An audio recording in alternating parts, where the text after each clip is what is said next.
Coca Distributors accept no substitutes. Taste the feeling with Coca-Cola. Brand Source Home Gallery, inspiring luxury. MedLab in Smith Road Plaza, your complete medical laboratory solution. Call 949-7331. West Bay Pharmacy, taking care of your health. This is For the Record with Ort Connor. Coming to you live from Radio Cayman Studio. For the record. For the record. For the record. Hear from your government officials, independents, and the opposition on issues that matter to you. For the record. Engage in an open dialogue between residents and lawmakers. For the record. For the record. For the record. Informative, impartial, insightful. This is your talk show. 1-800-534-8255. Your calls, your input. This is For the Record. And now, your host, Ort Connor. Good morning, good morning, good morning, O land of soft, fresh breezes and verdant trees so fair. Today is Friday, the 28th day of January 2022, right here in the Cayman Islands. And folks, January is almost gone, so the next January after this one will be January 2023. Time is moving. So I hope and I trust that everyone had a restful, peaceful, enjoyable evening. Those of you who are on the roads of the Cayman Islands, we urge you to please, please, please be extremely cautious, whether you're a pedestrian, a cyclist, or operating any type of motorized vehicle. Ensure that you observe the rules of the road, because who knows, the life you save may just be your own. For those of you who are celebrating a birthday today, we want to wish you a happy birthday. And if you know anyone who's celebrating one, please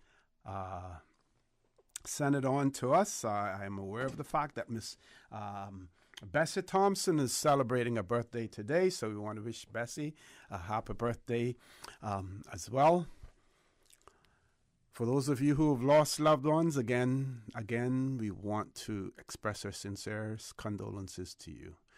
We hope and we trust that your faith will help to carry you through these extremely challenging times, and that the memories of your loved ones will be a blessing to you as well. Those of you who are infirmed and are either at home or at a medical facility, we wish you a speedy recovery as well. So folks, I want to thank you for allowing Radio Cayman, and by extension For the Record, into your homes, into your vehicles, as you traverse the busy roads of the Cayman Islands, into your places of work, wherever that may be. As you know, For the Record is a show produced by the staff and management of Radio Cayman, and it is geared towards keeping you abreast of issues as they arise and play out on the local, regional, and international scene. I am your host, Ort Connor, and you're welcome to join me every Monday, Wednesday, and Friday from 7:30 a.m. until 10 a.m. During that period, our phone lines are open. You can call beautiful radio voice of Miss Susan Watson waiting to take your calls. You can call us on a toll-free number provided courtesy of Flow. That toll-free number, 1-800-534-8255. You can also call us on 949-8037 and 949-6990. Email us at fortherecord, one word, fortherecord at candw.ky. WhatsApp us, 925-3261. And of course, you can follow us on YouTube simply by subscribing to Radio Cayman live stream. Before I introduce my guest this morning, I want to share with you the updates as far as COVID-19 is concerned. This update was issued yesterday, January the 27th, 2022 at 6:58 p.m. And it reads, Public Health has released updated COVID-19 figures for the 23rd to 25th of January period. Public Health receives data on a virtually constant basis, and results for a particular day may take an extended time to analyze. Positive cases reported to Public Health from the 23rd to the 5th of January are as follows. So on the 23rd of January, the number of positive cases reported was 297. On the 24th of January, the number of positive cases reported was 343. And on the 25th of January, the number of positive cases reported was 549. The release goes on to state that active cases currently stand at 6,088. There are currently 20 hospitalized persons, 2 of whom were newly admitted as well. So those are the figures that we have in relation to the COVID-19. Then we also have a press release issued yesterday around about 6:13 p.m. about Her Majesty's Cayman Islands Prison Service COVID-19 update, and you would have heard that on our radio, news here at Radio Cayman this morning as well. And that reads, throughout the COVID-19 pandemic, Her Majesty's Cayman Islands Prison Service has made it a priority to safeguard the persons who are in its custody and care. Her Majesty Cayman Islands Prison Service management and staff continue to work tirelessly with the support of healthcare practitioners to reduce the impact of COVID-19 while balancing the management, safety, and security of our community. And here's a quote. As we have seen a surge in COVID-19 positive cases in the community, it was inevitable that at some point Her Majesty's Cayman Islands Prison Service would also be impacted.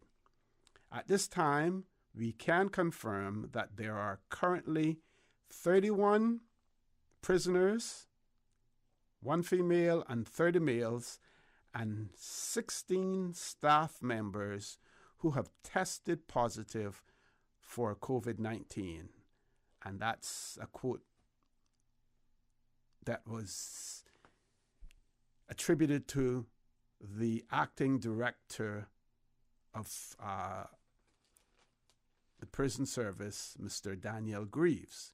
Goes on to say that while there are a number of challenges with managing any communicable disease within an establishment such as a prison, our response has had to be fluid and evolving to match the situation.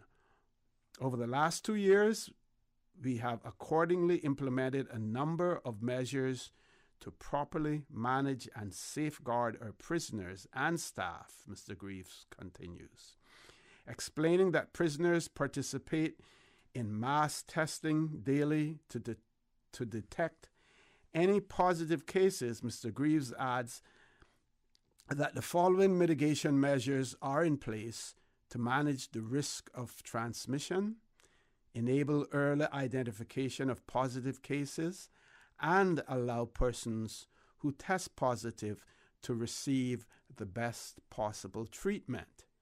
And here are those mitigating measures that have been put in place.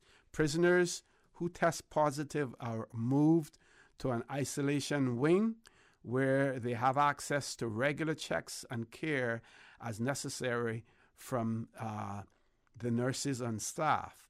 The current isolation wing can safely accommodate 35 socially distant prisoners. As persons test negative, they will be moved off the isolation unit. Plans are already in place to safely accommodate prisoners in an additional isolation unit should the number of positive cases increase. Also, prisoners who are categorized as low to medium risk inmates would also be kept in the isolation wing if they are positive. At times, prisoners may need to be kept at high-risk units where there are serious internal breaches against prison regulations and discipline. Also, where a prisoner's symptoms require a higher level of care, the healthcare staff will make a recommendation for hospitalization, working in conjunction with public health officials. Also, prisoners with particular underlying health conditions that place them at higher risk are monitored more closely by nursing staff. The release goes on to say that to date, only one prisoner has required hospitalization. The registered nurse assigned to the prison, Nurse Winslet Blake, is quoted as saying, "There is a continuum of medical care for prisoners, which includes the option of transporting them when hospitalization is required. Prisoners' health is something we take very seriously.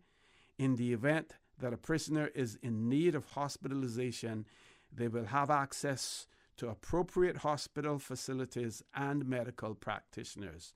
To reduce interaction between the prison community and the outside community, we have ceased social visits and encourage our prisoners to conduct virtual visits instead via social media to keep in touch with family and loved ones. If a visitor requires entry to the prison for any reason, they must have a negative lateral flow test, masks, and hand sanitization is also required before entry to the prison. All prison staff and prisoners are required to wear masks at all times. Prisoners required to leave the premises for attendance at court or transportation to the hospital are also lateral flow tested beforehand if required. The prison staff are required to do observed lateral flow tests daily before they enter the prison to report to work. Any staff member who tests positive is then required to comply with the public health guidelines of confirmation, testing, and the required isolation period. To ensure adequate staffing of the prison, management enlists healthy personnel to work extra hours to keep the service operational. Thankfully, since the start of the community spread, only 2 staff members have required hospitalization, both of whom have since returned to duties. In addition to the mitigation and prevention processes that the prison has implemented to reduce the spread of COVID-19 in September 2020, the prison embarked on a deep cleaning chemical program to nanotize the entire prison compound. This process is scheduled to be repeated in February of 2022. The prison service continues to encourage staff and prisoners to do their part by having their vaccination and or booster shots completed. Current statistics show approximately 91.4% of the staff and 60% of prisoners are fully vaccinated with at least 2 doses of the vaccine. So that was quite lengthy, but I wanted to share that with you and also to give it to you verbatim as well. It is my pleasure to have in the studio with me this morning none other than Dr. Steve McPhail, and of course you know he's a prominent attorney here in the Cayman Islands. After this commercial break, I will reintroduce him and I will seek his comments on what is happening at the prison and get some insight from him in relation to court procedures and what consideration is given or what options are being exercised as far as detention is concerned, especially for those persons who are just going through the court system now and are not already incarcerated at Northward Prison. Folks, please stay tuned. For the record, we'll be back shortly. The Cayman Islands boasts of a long, colorful, and rich history. In tribute to our roots, Radio Cayman, the voice of the Cayman Islands, is pleased to bring you the Historical Vignette Series, brought to you by Rotary Central. For more than 110 years, Rotary members have used their passion, energy, and intelligence to take action on sustainable projects. The Cayman Islands, He hath founded it upon the seas.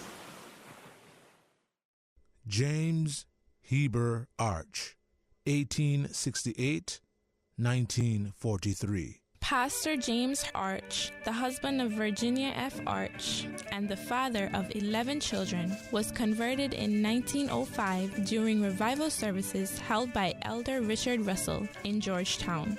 He was a founder of the Church of God Full Gospel Hall and donated the property for the original church building, which he built in Arches Square, which is still standing. He became an elder in 1908 and in 1925 was ordained a pastor, a position he held until his death. In 1942, he secured the waterfront property in Georgetown, where the present church building now stands. Mr. Arch was an outstanding shipwright who passed on his talents to his 6 sons. His shipyard built many of the famous schooners of his day. He was known for his generosity and kindness.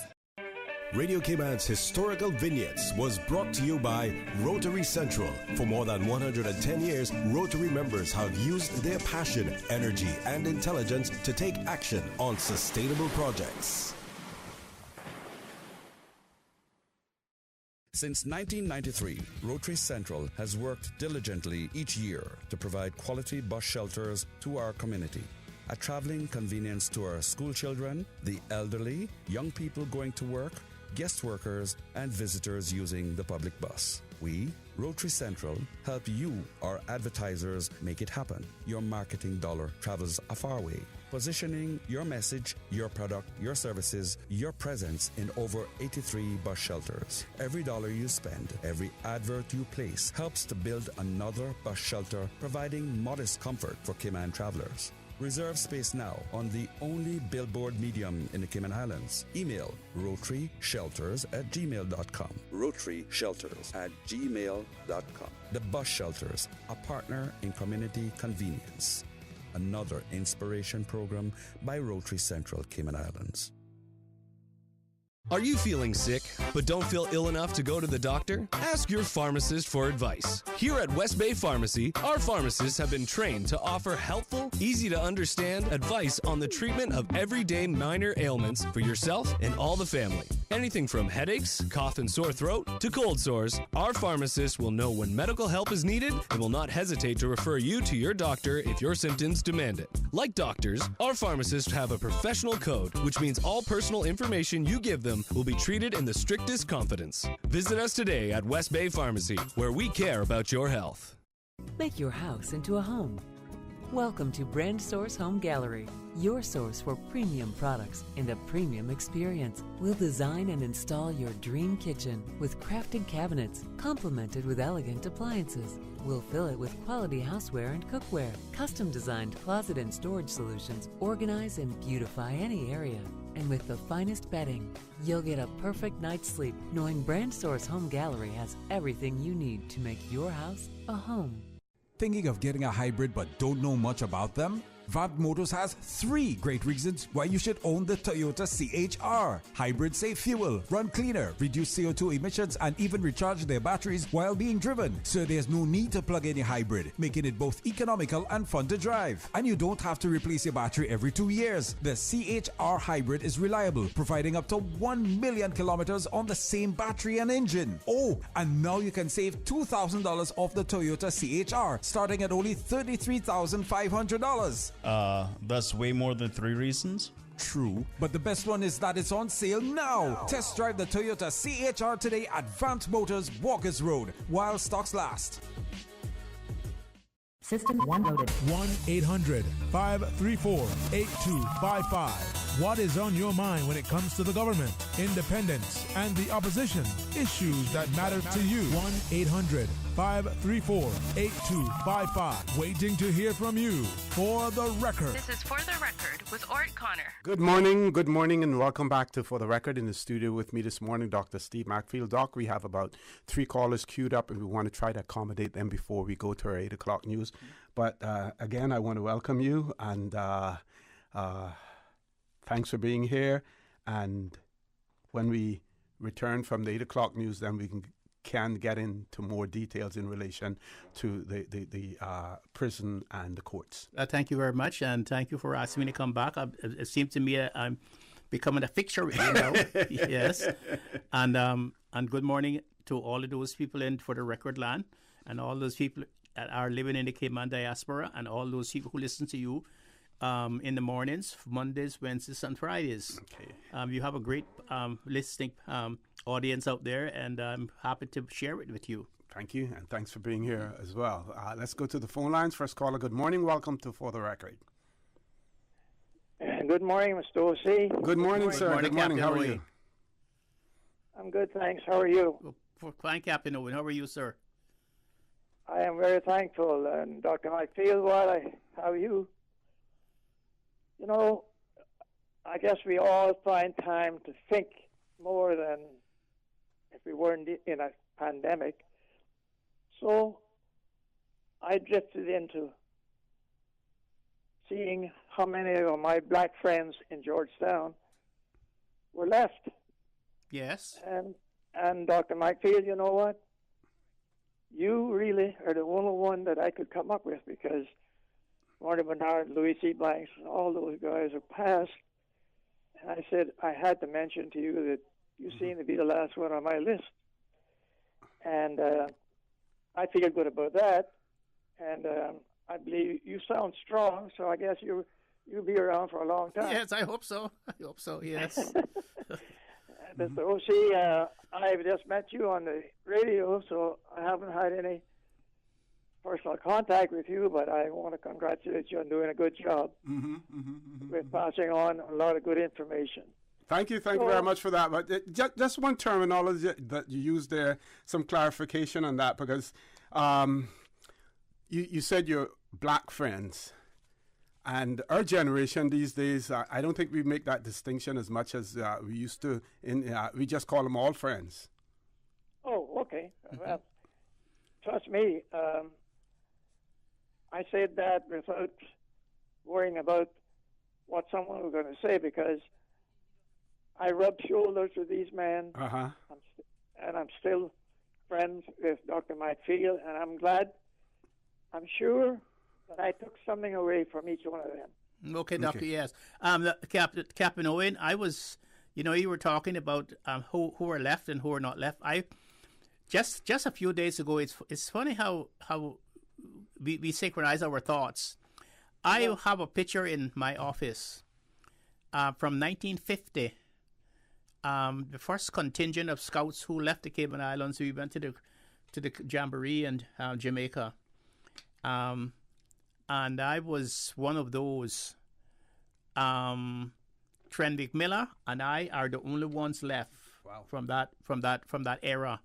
Teacher Macfield, Mr. Warner Jackson, Mr.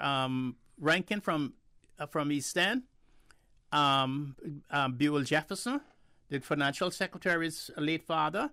He was one of them. Warner Bernard, Louis C. Banks. You remember they called Howard Bird from Georgetown. They call him Boy D. Used to play cricket against you from West Bay too.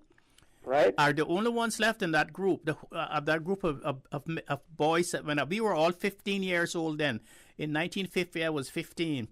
And I was trying to tell some kids the other day, at 15 years old, we were carrying Cayman flag abroad. We were not smoking ganja and wearing our pants down. And when we got to Jamaica, all the scouts says, "Why are you people all in white? Why are you wearing white? White pants, white tunic, white hat?" We say, "Because we are Sea Scouts." That's the reasons why. And I remember, from our generation, the people that I played rival cricket against and then had to play in the same team against warships and against Jamaican coming here. But people like yourself, Benson Ebanks, Ivan Hides, Irvin Hyde. Huh? Irvin Hides. A guy called Hewson, you remember him? He was one of the fastest bowlers I ever saw in my life. That's right. Yes, and all of those now are gone except a few of us. Mr. Benson is still alive. You, and then Jimmy Powell came after us. Okay. Right. Yes, Jimmy Powell came after us, but we were the trendsetters in the 1940s and 50s.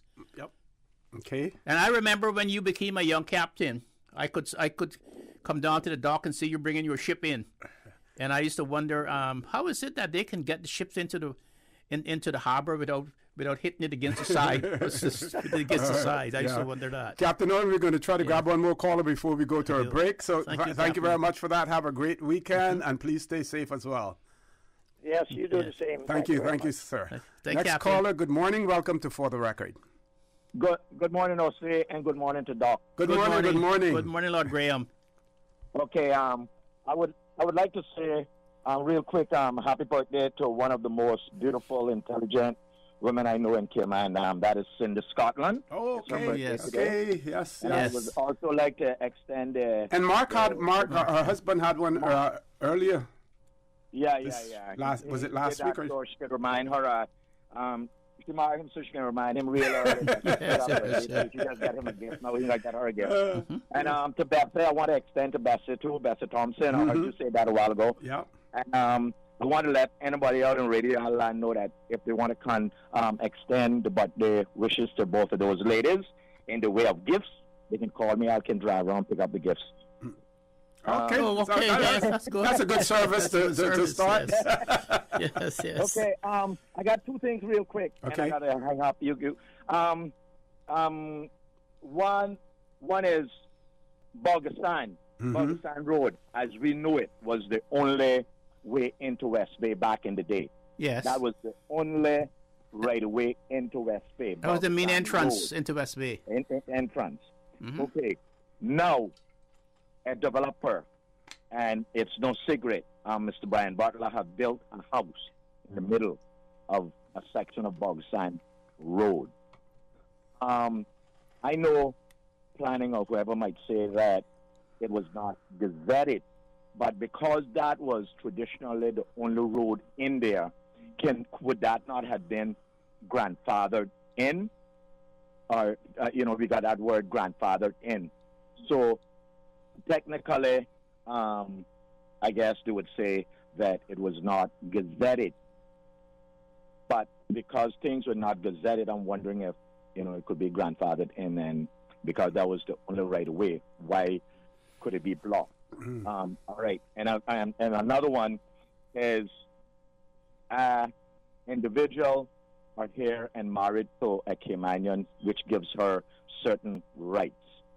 The marriage broke down, and immigration steps in and pull back those rights that she ascertained because of marriage. Or she may have lost them by operation of law. Mm-hmm. Just but technically now, she's saying, suppose she say it's not my fault that the marriage broke down. That's what I want to find out. Unless there's a provision in the legislation that addresses that. There's no provision that addresses that. Then no matter whose fault it is, it's just the mere fact that the marriage has irretrievably broken down or ended in divorce or a legal separation. That's all that the law requires. It doesn't assign blame to either party. Exactly, and for you listeners, Mr. For the Record, I figured that this would come up because of this. It's been very controversial in the last 3 or 4 days. So the loss of residency and employment rights certificate is covered by Section 40 of the law. We're not going to be able to cover all that before 40 of the law. And I would just like to say, it says, you will lose it if you fall within the provisions of Section 51. Section 51 is the general provisions for losing it. And if you lose it, if within 10 years of the marriage or the civil partnership, the marriage or the civil partnership is dissolved or annul, you will lose it if you cease to be legally or ordinary residents in the Cayman Islands, or if the holder of or his or her spouse or civil partner are living apart under a decree of a competent court or under a deed of separation, or in the circumstances where, in the opinion of the board or the director of the WORC, the marriage or civil partnership has irretrievably broken down. So a person forfeits their rights under those provisions, and you will lose them under Section 51. And Section 51 has a whole... Got to go to the news, Doc. Yes. We almost a minute. Lord Graham, we're going to discuss this more in detail when we return from the news, amongst other things, including COVID-19 at the prison and how the courts deal with that as well. Please stay tuned for the record. We'll be back immediately after the 8 o'clock news. Thank you, Mr. Connor. And studio time now by Foster's is a minute after 8 o'clock.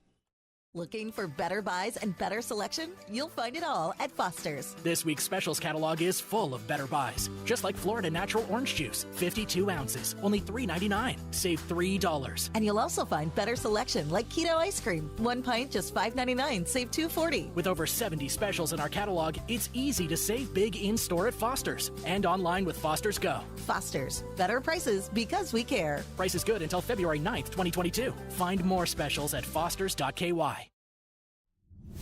The voice of the Cayman Islands. 89.9 FM in Grand Cayman and 93.9 FM in Cayman Brac and Little Cayman. Silver wings shining in the sunlight. Radio Cayman. For today's biggest news. Radio Cayman, the voice of the Cayman Islands.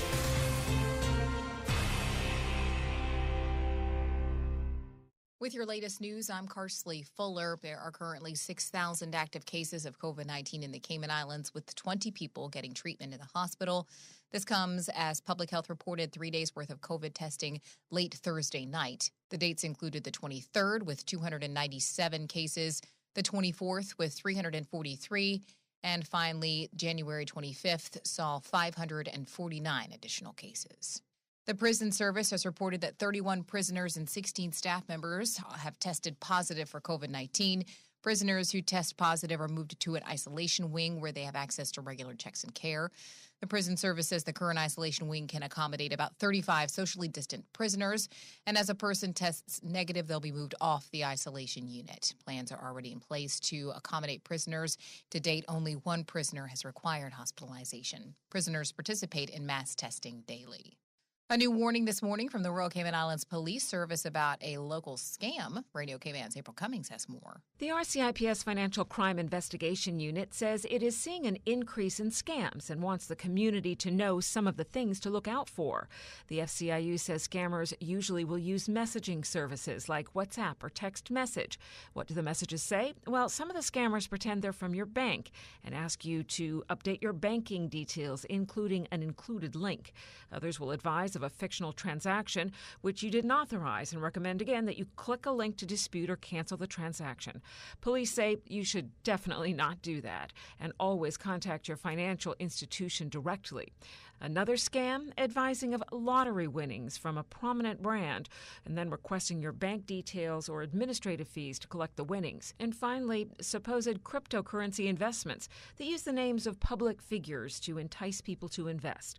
Police say if you receive messages like these, block the sender. April Cummings, Radio Cayman News. And a pilot program at CCC is taking root. We want to impart with the students that they really need to be connect with the environment. Science teacher Arsenine Lopes says they're teaching students to grow their own produce in a plant box as part of their science curriculum, using the outdoors as a hands-on classroom. Fifth grader Liam Tibbetts is all in. It's really fun. I like to, whenever we get to loosen up the soil or to water the plants, we always get to have a lot of fun, and we always get to see the rabbits. In addition to the garden project, students also take care of rabbits, which teaches responsibility. As the plants grow, the students learn to measure, chart progress, and, of course, how plants improve air quality. The produce they grow is used in the school canteen, or they get to take it home. Now with the check of international news, here's the BBC, which will take us out of the newscast. I'm Karsley Fuller from Radio Cayman's newsroom. BBC News with Moira Alderson. Russia's Foreign Minister Sergei Lavrov has insisted that Moscow doesn't want war with Ukraine. He appeared to strike a positive tone on US proposals to ease tensions in Europe, saying they contained grains of rationality. Mr. Lavrov said President Putin was deciding how to respond. The UN World Food Programme is once again warning of extreme hunger in northern Ethiopia. The organisation is appealing to all sides in the country's civil war to allow aid in. It says no UN food convoy has reached the Tigray region since mid-December. More than 300 scientists and public health experts are calling on the British government to help developing countries make their own COVID vaccines. They want the UK to support the waiving of intellectual property rights on jabs. The French economy grew at its fastest rate for more than half a century last year, rebounding from a huge slump caused by coronavirus restrictions. The rate of growth averaged 7% in 2021. Spain has also posted strong figures, but Germany's economy has contracted. The Supreme Court of Liberia has ordered a former defence minister be jailed for 2 years in connection with a corruption case. Brownie Samokai and 2 colleagues have been found guilty of theft and money laundering. The Australian government says it will spend an extra $700 million protecting the Great Barrier Reef. The money will be used to target invasive species and prevent pollutants getting into the sea. That's the latest world news from the BBC. Stay in touch with Radio Cayman for the latest in news and information. Follow Radio Cayman on social media, Facebook, Instagram, Twitter. Download the Radio Cayman app or log on to our website, www.radiocayman.gov.ky. Radio Cayman, your voice, your choice, your radio. For medical lab services in Cayman, go straight to MedLab. For a full range of medical services, pleasant, clean and comfortable environment, no long lines and affordable fees, visit MedLab at the Smith Road Plaza. Open Monday to Friday, 8:30 a.m. to 5 p.m. and half day on Saturdays. Call 949-7331 to make your appointment. For medical lab services in Cayman, MedLab. Ask our professional team about the benefits of cutting-edge technology with MedLab's new state-of-the-art digital mammogram machine.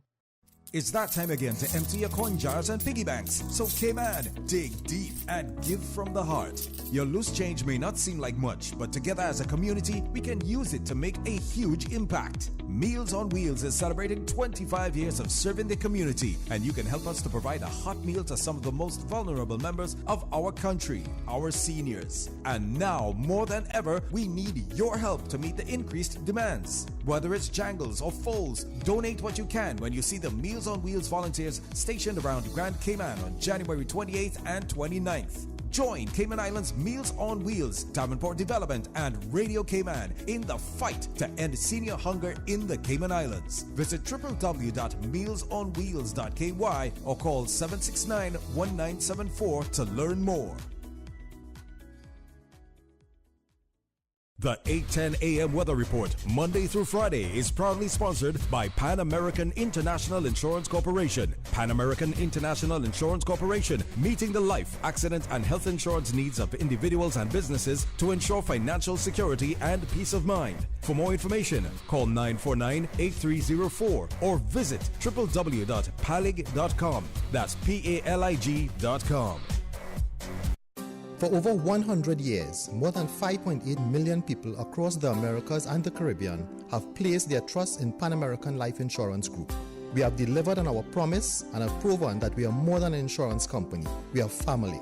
To learn more about our first-in-class individual and group life, disability and accident solutions, please visit Pan American International Insurance Corporation at Unit 221, Cannon Place East, North Song Road, Grand Cayman, or contact us at 949-8304 and visit us online at www.palig.com. Pan American Life, people you can trust for life.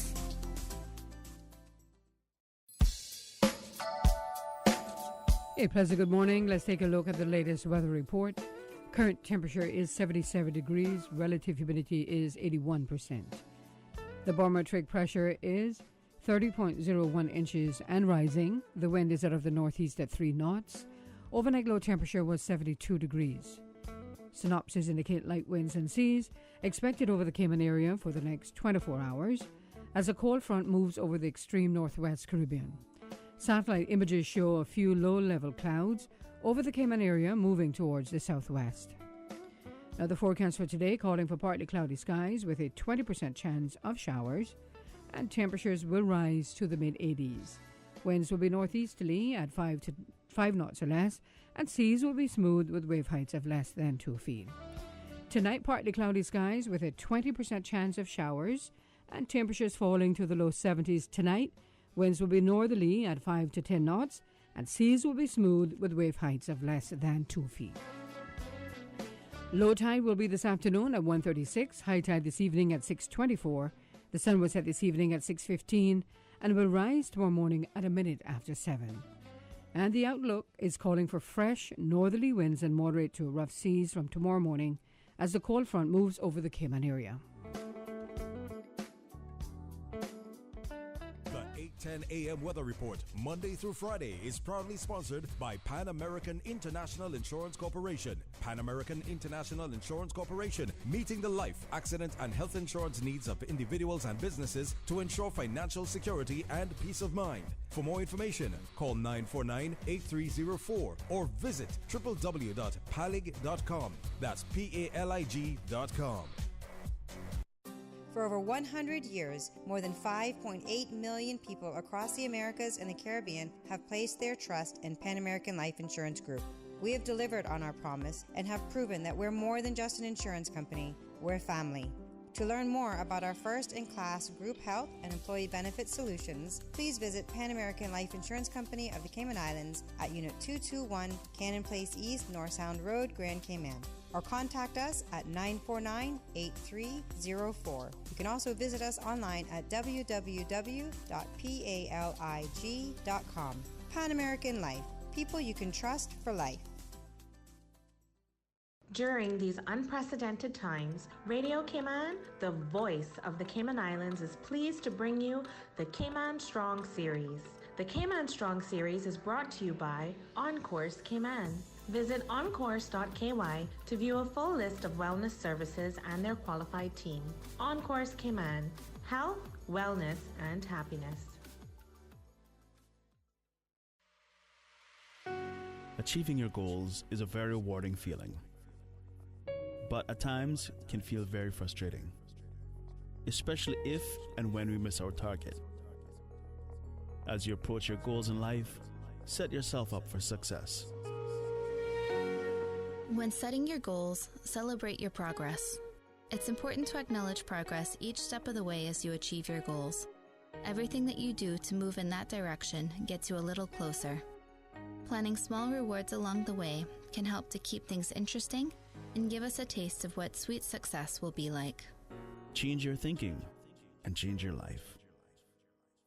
During these unprecedented times, Radio Cayman, the voice of the Cayman Islands, is pleased to bring you the Cayman Strong Series. The Cayman Strong Series is brought to you by OnCourse Cayman. Visit oncourse.ky to view a full list of wellness services and their qualified team. OnCourse Cayman, health, wellness, and happiness.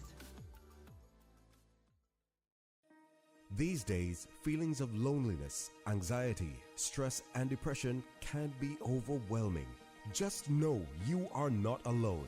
OnCourse Cayman offers private mental health services for children, teens, adults, and groups. Visit oncourse.ky to view a full list of wellness services and their qualified team. OnCourse Cayman, health, wellness, and happiness. The traffic report is brought to you by Subway. Planning a meeting, event, or office celebration? Visit subway.ky to place your catering order today.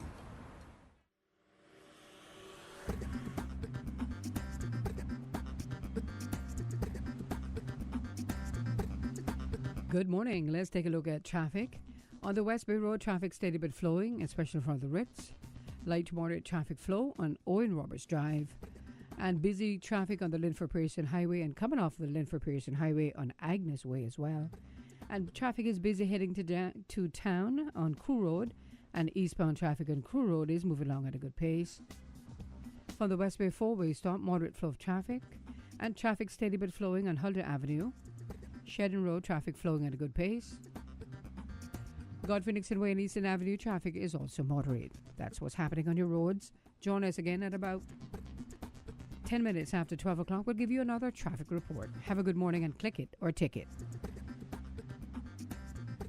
You see how hard it's raining? Yeah, and I don't have time to fight traffic and get my lunch from Subway. I have so much work to do. Why don't you order Subway by using the Let's Eat or Bento app? Save time, stay dry, and get your sandwich fast. I never thought of that. Great idea. I'm going to order now. Order me a veggie pizza while you're at it. And a cookie platter for the office. Too busy at work or home? Is the rainy weather stopping you from dining out? Order your favorite Subway sandwich, wrap, or pizza through the Let's Eat or Bento app with fast and reliable delivery. Subway, eat fresh. The traffic report is brought to you by Subway. Planning a meeting, event, or office celebration? Visit subway.ky to place your catering order today.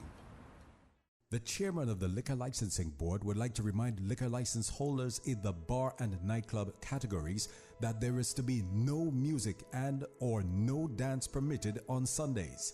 The Royal Cayman Islands Police Service will be monitoring all businesses to ensure that they are following the requirements and conditions on their licenses. Non-compliant businesses could result in prosecution or the non-renewal of licenses. For more details, please contact the Department of Commerce and Investment on 244-2287, 244-6677, or email enforcement@dci.gov.ky. Let me tell you something. I've been fishing our island since I was a boy, and it's getting harder and harder to get a good catch. Maybe it's because there are so many more people in Cayman than ever before. Maybe it's because of how the climate is changing. I don't know about that, but I do know that I want to be able to keep fishing and teach my children to fish one day as well. So it makes sense to me that we have certain areas and certain times of the year to fish for certain things. This year, a new rule was placed on fishing for grouper that says no one can fish for Nassau or grouper anywhere in Cayman from December 1st to April 30th while they're spawning. There is also no fishing allowed at all for any kinds of fish in the spawning zones, and no scuba diving there either. It feels unfair not to be allowed to fish where my dad had taught me to fish, but I know that being patient now means we can keep fishing for many more generations. We're all in this together, right? For more info, download the Cayman DOE app or visit doe.ky. For the record, with Ort Connor. Initiating system. For information that matter. For the record, with Ort Connor. Continues right now on Radio Cayman.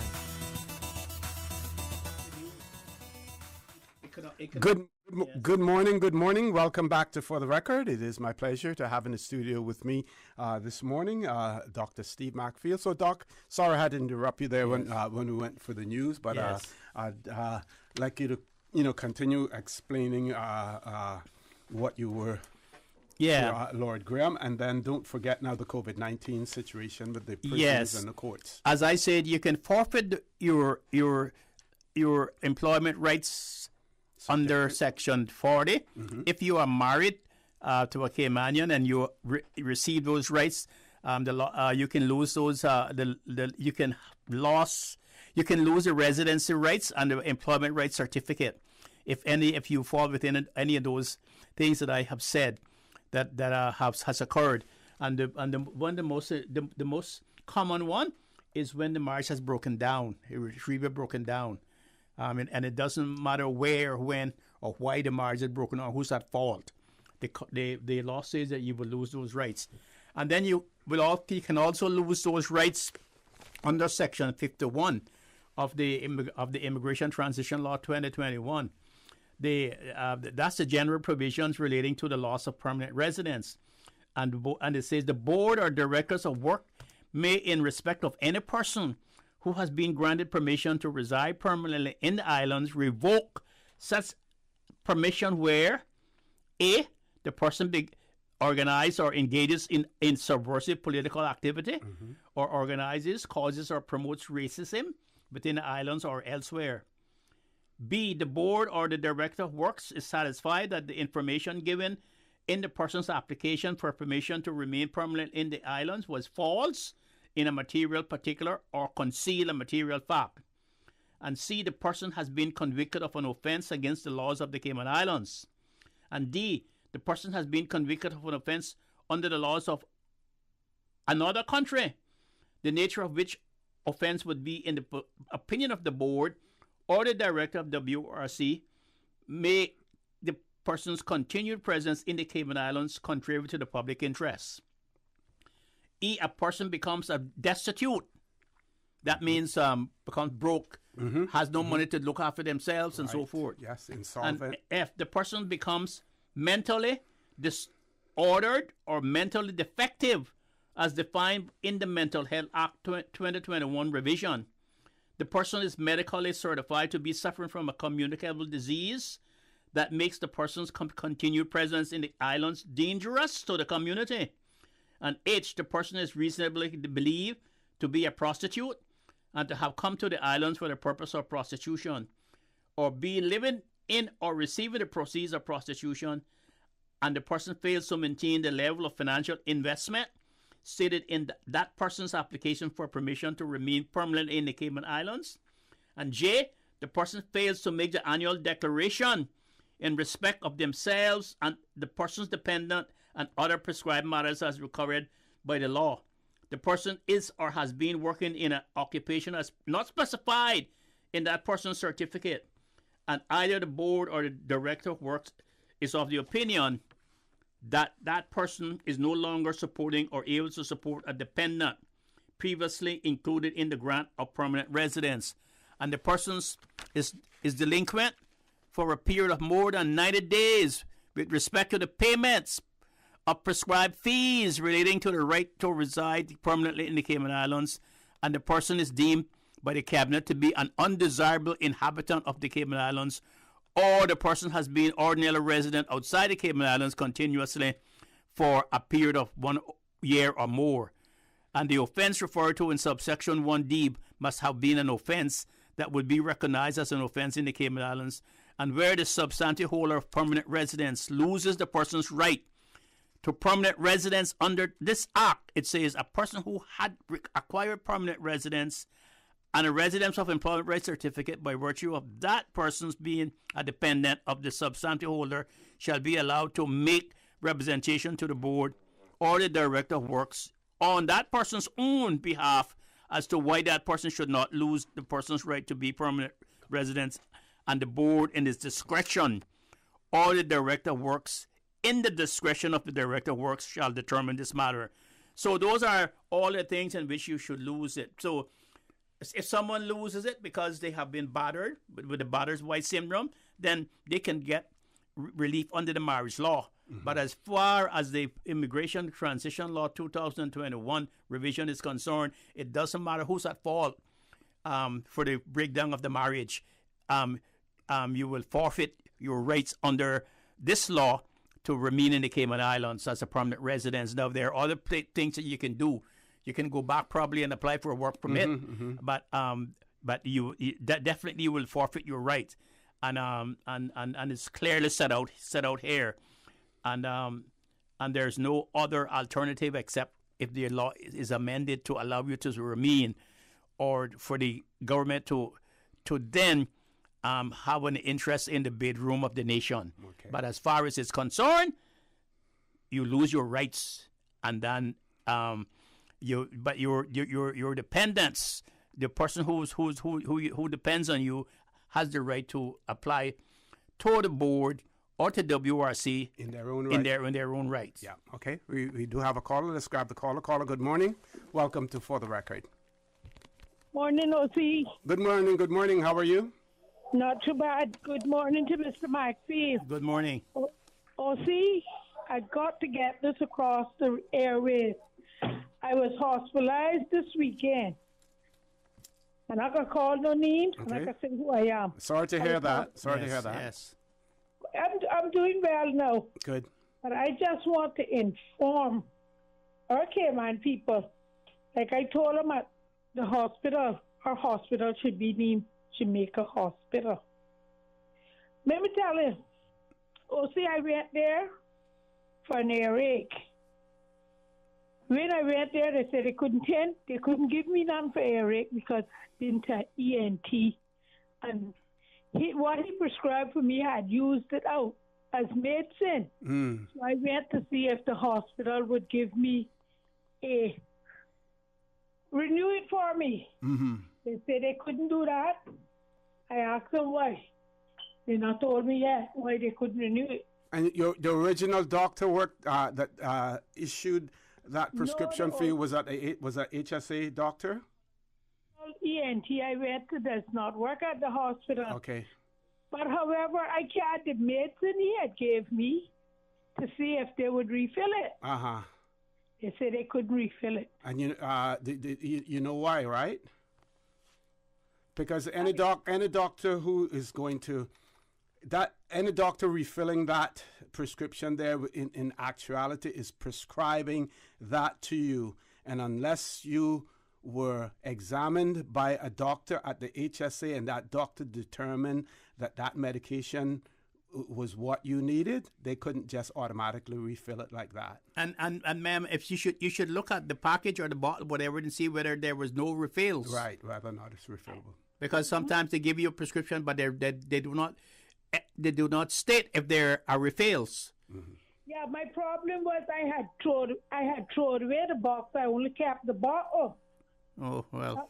That was my main problem, why I couldn't get a refill. But let me tell you my experience at the hospital. And I want the public to hear this, because anybody going to the hospital, make sure they carry these things when they're going. I want to say at 3 o'clock Monday morning, I was hospitalized for 3 days. I am a diabetic. So what happened to me, I had a drop in sugar, and it had dropped too low for them to release me. After leaving the hospital emergency, where I had gone, they said they wasn't giving me anything, so they were sending me back home, and I would have to wait till Tuesday that I could go to my ENT. Anyway, OC, let me tell you, I asked for a blanket because I said I was cold. They gave me, I swear no, OC, and I'm not putting this in bad terms, but the blankets at HSA, for me at 7 I had children, been the blankets they used up there. 3 o'clock Monday morning, I wasn't given a pillow. I was told I had to wait till a bed came available for them to take a pillow and give me. Going down, when I got upstairs where they put me in medical ward, the nurse said to me, I'm going to bring you a blanket because you say you're extra cold. I was having chills then from the air raid. Fever. They were telling me I wasn't having fever, and I said, well, you can't tell me what my body feels. I am cold. Anyway, we'll see. The guy went and he came back. He came back with 3 old sheets. He said, I don't have an extra blanket I can give you. Anyway, coming down, 5 o'clock Monday morning, I asked to have some warm drink, saying if I get some warm drink, my body would feel a little better. But of course, want me to tell you what I was told? He couldn't help me in a warm drink because there were no cups available. Wow. I said, is this really our hospital? You telling me this? Anyway, this was 5 o'clock in the morning. 6 o'clock, the male nurse came back to me and he said, I can give you some hot tea now. I said, why? He said, because I went down to maternity ward and they gave me a to-go cup, a styrofoam cup. I said, well, you telling me that medical ward does not have styrofoam cups? He said, no, it was because of the holiday they had run out of cups. I said, well, I find those excuses very, very poor. I said, government is saying that they have money in surplus. Hospital is one of the main places that they should be investing this money for people going there sick. And they have pumped. Their government has pumped a lot of money into the HSA. They pumped a lot of money. I just want to inform the public, when they're going to Georgetown Hospital, they should take along with them their own pillow, their own blanket, and carry a cup in case they don't have stir food. Or maybe even a thermos with your tea in it. Well, take a thermos with you if you wish, but it was experiences being hospitalized was terrible. And I want to tell her. But do you believe that this has anything to do with the additional pressures that are being placed on the HSA I was just going to say that. with COVID-19 and everything else? Because, and not doubting your story, I have friends who have had personal issues with especially the emergency. 12 hours they spent there, as well. But we do realize that there are pressures there. And then there are persons who have had very good experiences and, will swear on the HSA and their services as well. So it may depend on the circumstances at the time. So do you believe that the mere fact that COVID-19 has placed so much pressure on the Health Services Authority that may have been a factor? Yes, I do believe that could have been a factor, but I told them, remember, there's more sickness than just COVID-19. You're not giving anybody any attention. Everything is COVID-19 now. And I mean, we got people that are going to the hospital for something else other than COVID-19. They're getting no attention. Let me get this out to the public. Very quickly, because we pass our commercial break. Yeah, just wait. The doctor that came in to see us on Monday morning, there was a 75-year-old lady in the room with me. And the way that the doctor spoke to the lady after the doctor left, she said, "My God, is I at the hospital?" And I reported her. Reported her to higher authorities at HSA. And I told them the only thing she needed to be a proper hug was to go down on her hands. She didn't even need a tail. That is unfortunate. That is unfortunate. Well, we hope and we trust that people at the HSA are listening in as well, because our people are complaining. Some are complaining. Thank you very much for that caller. We have to take a commercial break, and we do have other callers on hold, so please stay tuned for the record. We'll be back shortly. For medical lab services in Cayman, go straight to MedLab. Blood test, x-ray, and mammogram, all of that is MedLab. Affordable fees and friendly service, a full professional team. MedLab is always comfortable, MedLab is always clean. For medical lab services in Cayman, MedLab. Call 949-7331 and ask about MedLab's new state-of-the-art digital mammogram machine. Hi, I'm remodeling our bathroom. I have a few questions. Sure. What are some ideas to make my bathroom feel larger? How do I know if I'm picking the right vanity? How do I choose a new toilet or a new countertop? Also, the lighting is terrible. Can I put a window or a skylight? And do I really need an exhaust fan?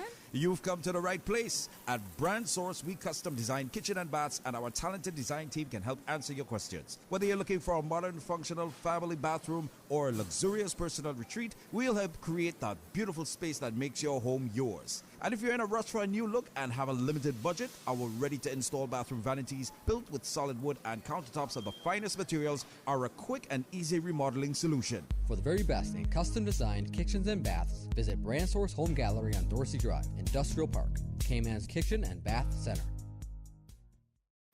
How can you take your business from good to great and thrive in the new normal? By finding the smartest, most powerful IT solutions to optimize your business operations. And now, Digicel Business Hub is making it simple for you.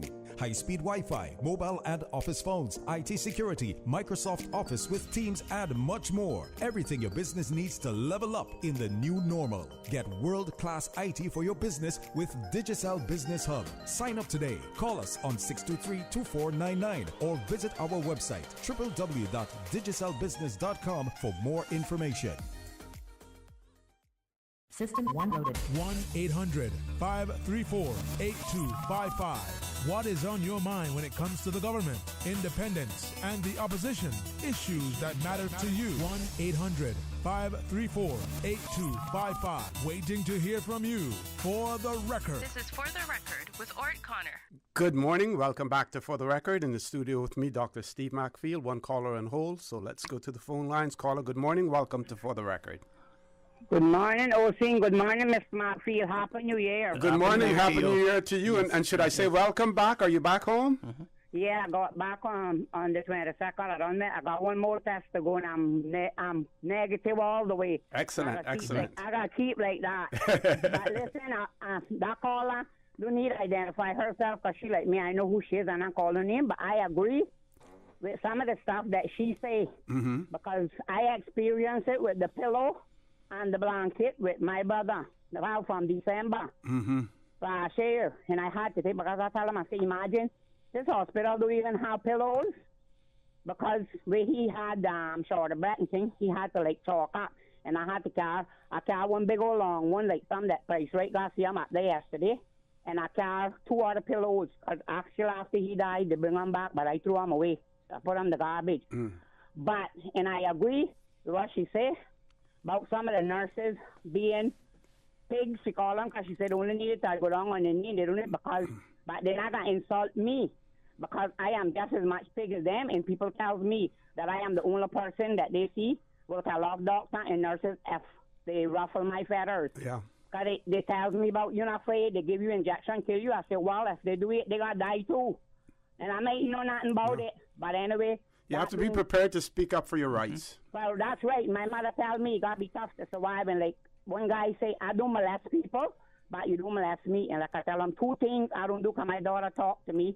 Just went up before I was coming home and was telling me, Mommy, you need, because I don't forget and hard to forgive. And she keep telling me, Mommy, you're 6 to 7 years old now, and I know how you is, and I understand, but you need to calm down and let things go. Do not hold it because she say it's hurting you. You can get a stroke. You can, and she talked to me. Absolutely right. Mommy, and I rubbing with you, but she said, I'm telling you for your own good, and I don't want to get the call for you that I got from my uncle. So, Mommy, please, she said, for my sake. But I agree with what I'm going to say because I said I was going to tell to Miss Turner, that the hospital is poor because when my brother wanted a coffin, they used to call me and I used to take the stuff from him for him, and I took a cup and I had his name on it, and I gave it to the nurse to keep in the little place, and I tell him, I said, do you use this for nobody? So I agree with what she's saying. I agree 100%. She's not telling no lie. And 2 things I don't do to neither is lie and steal. I don't want nothing that's not for me. If it's a penny, I'll argue it if it's for me, but I don't want it. I don't steal. Okay, well, thank you very much for that. Question for you in relation to the hospital. If you has it always been like this, or have you seen changes, along the way? Well, I had my own blanket thing last year too, but and like I say, they never really insult me. But I've heard plenty of people, saying that some of the nurses are hateful and whatever, but then, like I tell you, that's maybe because I was hit back. They don't really insult me like that. I will tell them off. I don't care. When my brother was sick, I ran somebody out of the hospital and found 8 doctors. And Dr. Cummings was telling me, no, you can't do this. I said, listen to me, Dr. Cummings, you don't know this. But I know it, and this is on the hospital. I don't have to call police because I don't care. This is how it goes. And I can't tell them to don't come hospital. The hospital not for me. But I don't want them wrong that room where my brother is. I said, because I don't know the story in this, and I cannot forgive them. I said, look at his forehead. He done carry a mark to his grave. But I said, person, give him it, and they come and pepper. I said, he not nothing to them. Okay. Thank you. Thank you very much for that. And welcome back, and please stay safe. That I was crazy, but I couldn't care less. Okay, thank you. Thank you very much. Please stay safe. Any other callers on hold, Miss Susan? Okay. So, Doc, we're going to stick with this, with the hospital thing for a minute. And I was looking at some of the comments in relation to the the potential candidates who may be nominated, persons who are in line for nomination as the next Supreme Court Justice in the U.S. to replace Justice Breyer, right? And there they talk about certain judges, this particular judge in South Carolina, coming up through the ranks, the various courts, knowing her people, knowing what the communities go through. Here and you as an officer of the court, I know you're limited to what you can say, but from day one, we have had judges, magistrates coming from other jurisdictions. We had some that were extremely, extremely tough in the 60s and the 70s. You heard people say, "Oh, I don't want to go in front of Hercules or Crippling, because they were extremely tough on people." And we now hear the resound that our judges need to know our people, they need to know our communities, they need to be able to relate to them. The same thing applies in the health care industry, our nurses and our doctors. Some of these medical professionals come from other from other jurisdictions where they treat their nationals like dirt. And they come to the Cayman Islands and they feel that they can treat Caymanians the same way. And they need to understand that Caymanians are not going to take that. They're not going to allow it to happen. Some may keep their mouths shut and complain, later on quietly to someone. But there are others who will challenge them. And they should challenge them. I don't know. I can't say because I sit here and listen to the two callers. But I have never had that kind of treatment at the hospital. And I would say the same for me. I have never I found them very efficient, very concerned about my medical welfare, and I find them like I say very concerned about my health, and not only concerned about my health, but very concerned that they were doing the best for me and for the situation that I was in. I find it quite strange because I don't know if it's because my son worked there at the hospital as a doctor, and they probably knew him, and they probably know that I was his father, that I am his father. That probably why I got the treatment, but I never. Well, not only that, everybody in the Cayman Islands know who Steve McPhail is. I haven't that, so I can't speak. I can't speak to their experience because I've never had that kind of experience. As the many times that I have been there to the hospital, I have never had that experience with it. So to me, it's like night and day. What I'm hearing from the callers, But then you must realize too that the hospital is very strained now. Yes. There are a lot of people off work. Certainly the people who are working long hours, 15, 16, 20 hours a day, get irritable sometimes. And if you don't understand that, you might you might compound the situation by being miserable yourself. I don't know if that's the case, but I have never had that experience with the hospital.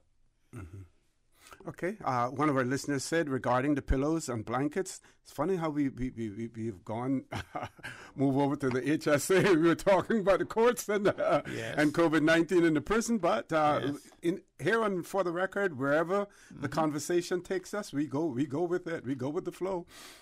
Regarding the pillows and blankets, this has been going on and looming for long before COVID. Person says, I was asking once for people to please donate pillows and blankets to the HSA. This is really disgraceful. It says, under Minister Eden, it was very different. It was great. Went downhill and continues to go downhill. after him. But yet we see lots of money being pumped into the infrastructure of the Health Services Authority. Maybe we need to look more closely, not at just the physical infrastructure, but the human infrastructure, as well. Maybe that needs to be looked into. Another caller, let's grab that caller. Caller, good morning. Welcome to For the Record. Good morning, caller. Welcome to For the Record. Hello? Hello, good morning. Yeah, it's me again. I don't know, I'm not called back 2 times, but I just want to clarify something. Okay. I wasn't saying that the doctors, no, Mr. Maxfield said he got a good report.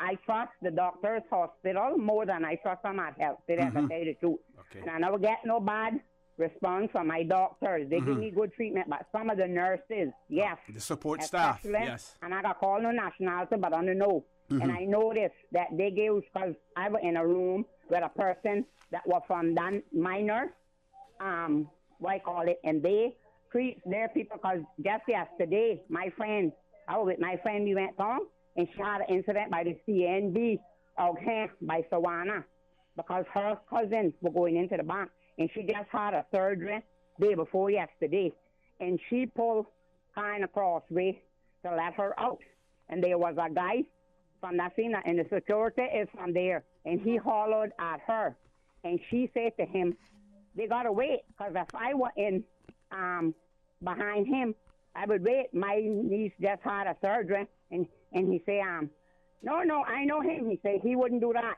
And then I spoke out and I said, well, that's why you behaving the way that you're behaving, because he's from your country, and I looked out for each other. I said the Commandants need to do that. Too. I said, but I'm going to take up for nationality. Oh, yeah, and that's why you giving him right. I said, and then I tell her, I say, hush, don't argue with him, because you'll be worse than him. Just back and make her get out. Okay. All right. Thank you very much for that. Before we go to the break, I just want to remind people that the members of the Seafarers Association, that they're selling tickets at the end of Linford Pearson Highway this morning for their 2022 calendars. Please support them. If you're unable to stop, because I think they're there and they will approach you if traffic is backed up. Otherwise, they're not expecting you to stop, just for that. But please support the Seafarers Association, and you can go to their offices as well to pick up calendars. We have to take a commercial break, folks. Please stay tuned. For the record, we'll be back shortly. Since March 2004, West Bay Pharmacy has kept their doors open to the local communities, even before, during, and after Hurricane Ivan. At West Bay Pharmacy, our staff provides so much more than pharmaceutical excellence. From the moment you walk through our doors to completing your cash out, our staff will have put your healthcare concerns at ease. We would like to take this moment to thank our loyal friends and customers. To us at West Bay Pharmacy, our patients are our primary concern. We provide thorough background checks and precise calculations to ensure your medical safety.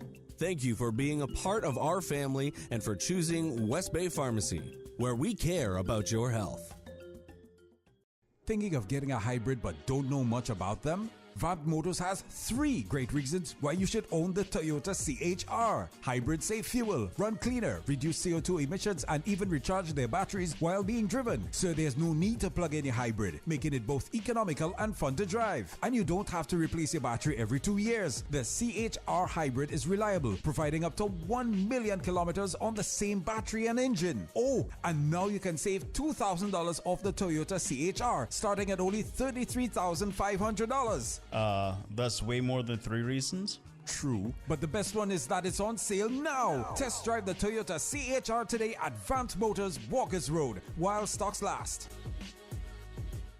How do I lose weight and keep it off? I can't just eat salads. Have you tasted my family's rundown? And oh, what about the turtle meat? These are common questions I hear from people when it comes to weight loss. Learn how to lead a healthier lifestyle, the one you desire, and successfully manage your weight with my proven step-by-step process and my new book, New Shoes, A Journey of Self-Discovery. Working with Donna has helped me create a healthier lifestyle. Old habits are no longer a challenge. If you're looking for help in managing life, reducing weight, and maintaining a lifestyle that fits your wellness goals, Donna Mitchell is the coach you need. New Shoes, A Journey of Self-Discovery has been tried and tested on hundreds of participants in the Cayman Islands and is available on Amazon and Kindle. Order your copy today. Visit inspiredwithdonna.com for more details. Radio Cayman News. In a small but beautiful ceremony this morning, the country honored its uniformed services. Today, Miss Leila Rothshire takes her rightful place in our own pantheon of national heroes. It means the world to me to be the first Caymanian to play in the Masters, and I can't wait to make my country proud. Radio Cayman. Your voice, your choice for today's biggest news. For the record, with Ort Connor. Initiating system. For information that matter. For the record, with Ort Connor. Continues right now on Radio Cayman. Good morning. Welcome back to For the Record. Dr. Macfield in the studio with me.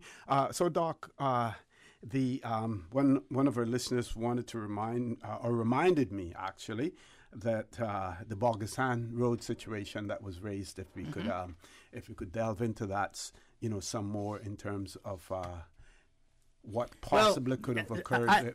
I don't know the facts on which it was on which that road was abandoned. Mm-hmm.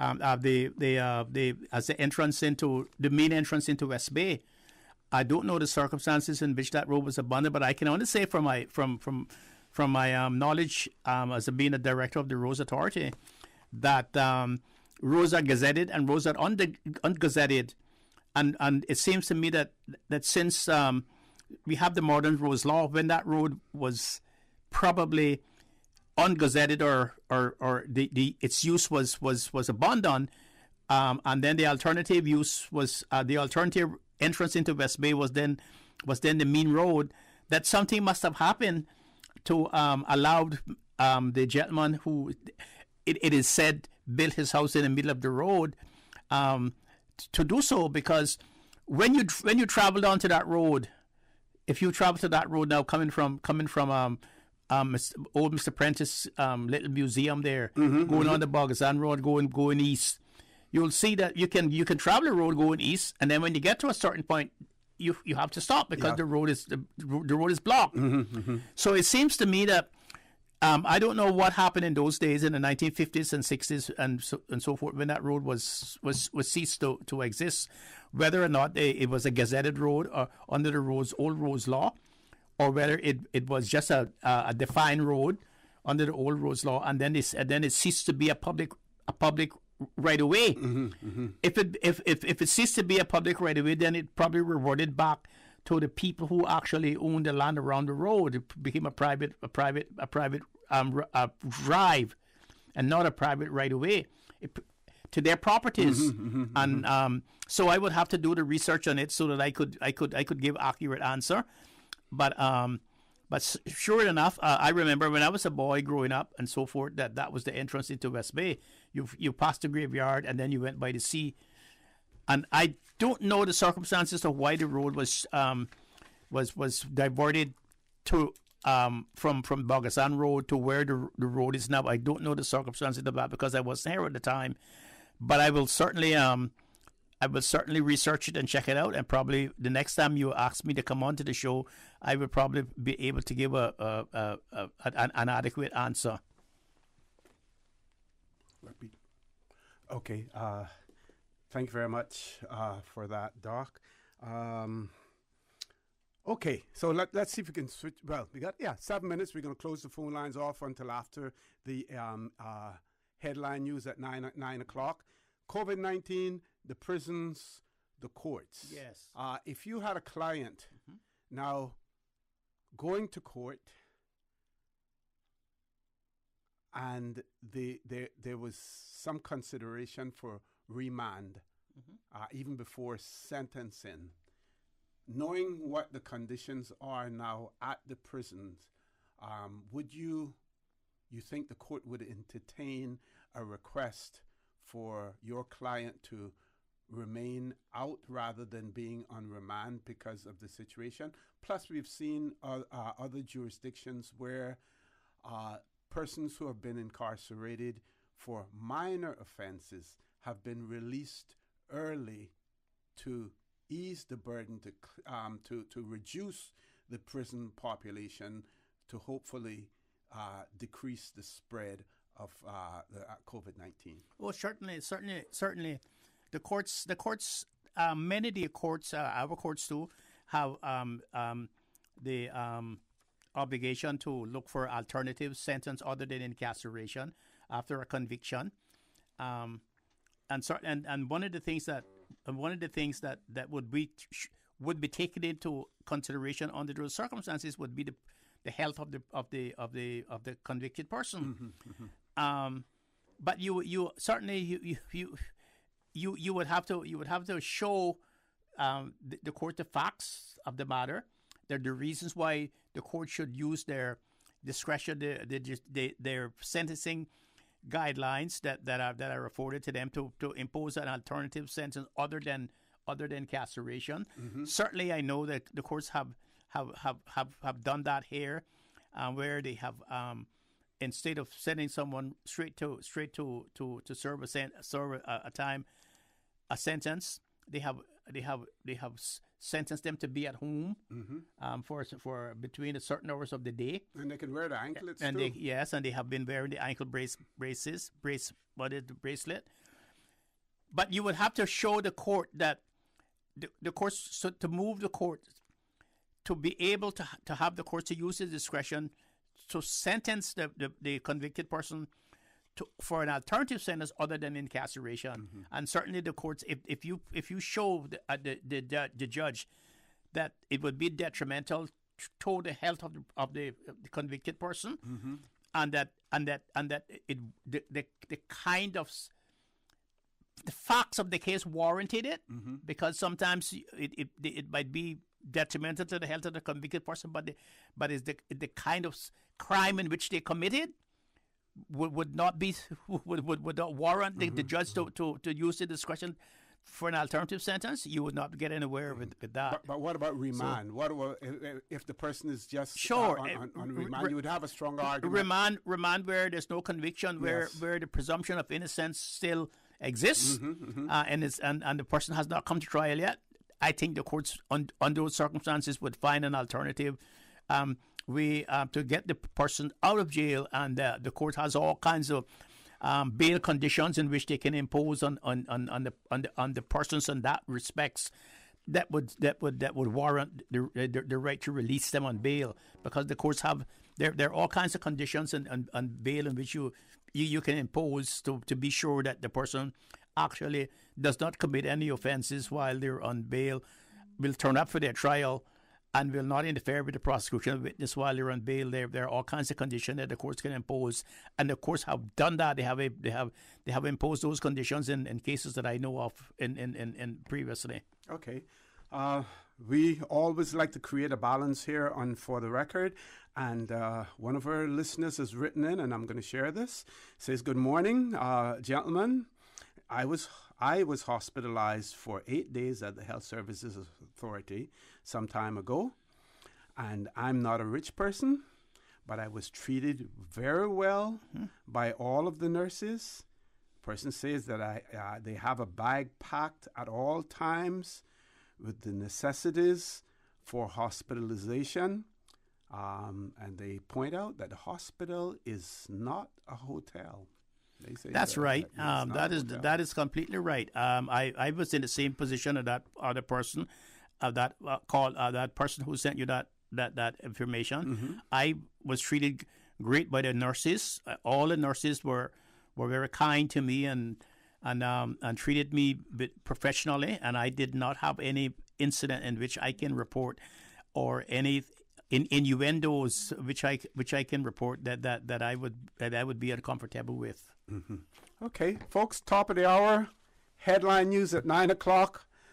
Remember, you can call in or toll-free number 1-800-534-8255. WhatsApp us 925-3261. Email us at for the record, one word, for the record, at candw.ky. Please stay tuned for the record. We'll be back immediately after headline news. Radio Cayman, maintaining the innovation. On a daily basis, making it easy to connect with you, our listeners. Add us to WhatsApp today, 925-3261. That's 925-3261. Radio Cayman. Send a text or voice note. Can I send a request, please? You don't really have to ask us. Just send a request. This is a shout out to my ex. Radio Cayman, the voice of the Cayman Islands. Radio Cayman, maintaining the innovation. Radio Cayman, the voice, the heart, the soul of the Cayman Islands. Today's biggest news. Radio Cayman, your voice, your choice. Local, regional, international. This is headlines from Radio Cayman's newsroom. Today's biggest news. There are currently 6,000 active cases of COVID-19 in the Cayman Islands, with 20 people receiving treatment in the hospital. This comes as public health reports 3 days' worth of daily COVID cases late Thursday night, saying between Sunday and Tuesday, Cayman logged just under 1,200 new cases of the virus. U.S. President Joe Biden has warned there is a, quote, distinct possibility Russia might invade Ukraine next month. Russia, meanwhile, says it sees, quote, little ground for optimism in resolving the crisis after the U.S. rejected Russia's main demands. The buildup of tens of thousands of Russian troops on Ukraine's borders in recent weeks has stoked fears of an invasion. Russia denies it's planning an attack. BBC Research has cast doubt on the timing of the positive COVID test Novak Djokovic used to enter Australia to try to compete in the Australia Open. It was provided to exempt him from rules barring unvaccinated people. However, the serial number on his test on December 16th appears out of sequence with the sample tests from Serbia over this period gathered by the BBC. It's also higher than for his second negative test result from 6 days later. His visa application was ultimately rejected, but not on these grounds. Those are your headlines. I'm Karsley Fuller. For the latest in news and information, follow Radio Cayman on social media, Facebook, Instagram, Twitter. Download the Radio Cayman app or log on to our website, radiocayman.gov.ky. For the record, with Ort Connor. Initiating system. For information that matters. For the record, with Ort Connor. Continues right now on Radio Cayman. Good morning. Good morning. Welcome back to For the Record. Few public service announcements here that I want to share with you because we're looking for all the support that we can get. So the members of the Seafarers Association, they are on Linford Pearson Highway. They're selling tickets there for their 2022 calendars. Please support them. If you're unable to stop there or if you're not in that vicinity, please go to the Seafarers office and support our seafarers as well. Also, Radio Cayman is participating in the Change for Change coin drive, and our very own Anita Khan is at Foster's Countryside. She will be there until 10 o'clock. Just stop by and say hello, and if you have any change or whatever, please donate. It is Change for Change Corn Drive, supporting Meals on Wheels here in the Cayman Islands. As you know, we have many civic organizations in the Cayman Islands. So many of them rely on your donations, on your acts of kindness, on your generosity in terms of helping others. So please do as much as you possibly can. Doc, this one here is an immigration issue again.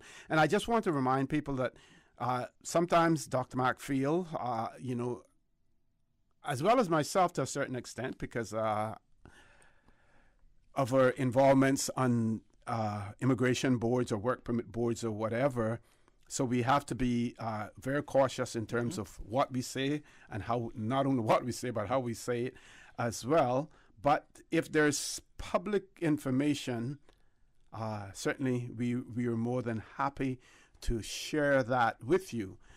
This person says, please ask Dr. McPhail what will be the case of a marriage to a Caymanian when the foreigner holds Caymanian status because of the marriage to a Caymanian, but divorced decree is finalized 3 years and 2 months after the date of the Cayman Islands status certificate. Law says 3 years. In this case, it runs to 3 years and 2 months. I'm not sure. I think I don't know what. We would have to look up that section in relation to the loss of status on grounds of marriage to see. The loss of status on the grounds of marriage, I think, is in section section 34. Okay. I can look that up. It's in section 34. Okay, and it says, does the foreigner lose his Caymanian status?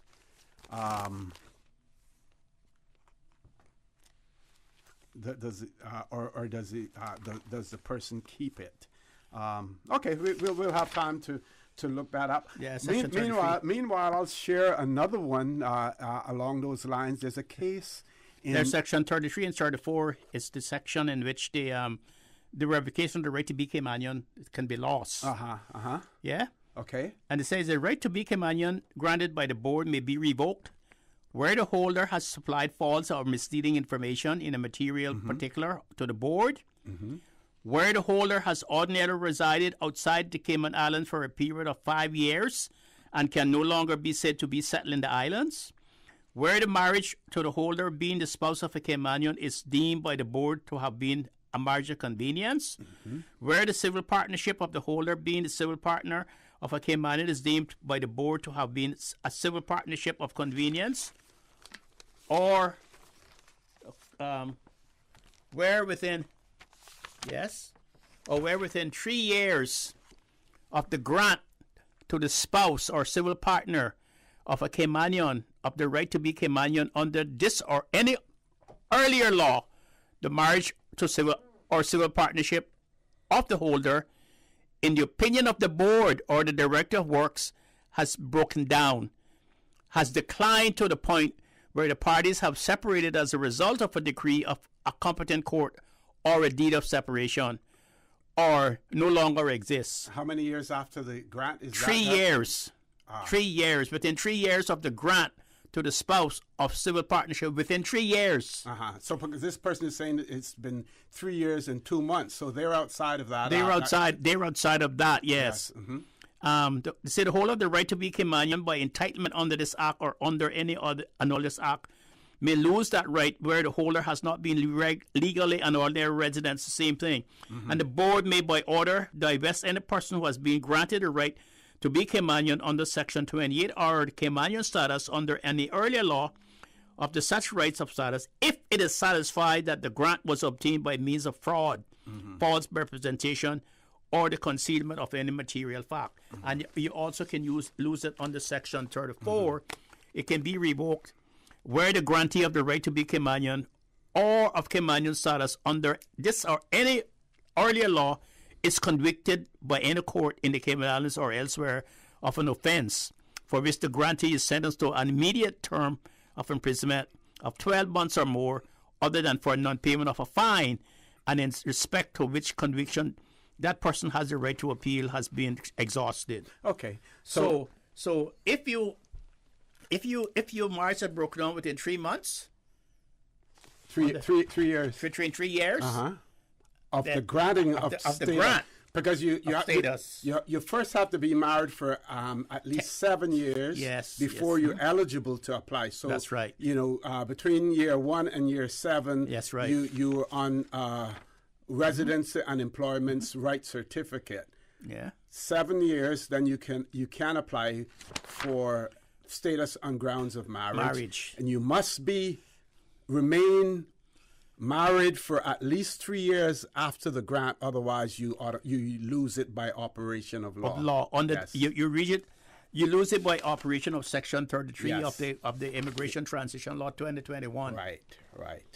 Okay. So in the scenario that person pointed out to us, 3 years and 2 3 years and 2 months. They would be outside of the ambit of the Section 33. Okay. But since we're not providing legal advice here on For the Record, speak to your attorney or speak to someone. Or your immigration service provider. Exactly. We do have a caller. Let's go to the phone lines. Caller, good. No caller. So, Doc, we're going to look at this one very quickly. Bermuda. Yes. Court rules convicted sex offender must be deported. Yes. We're seeing more and more cases here in the Cayman Islands where persons, because of some connection with the Cayman Islands, either through marriage or having children who are Caymanian, challenging the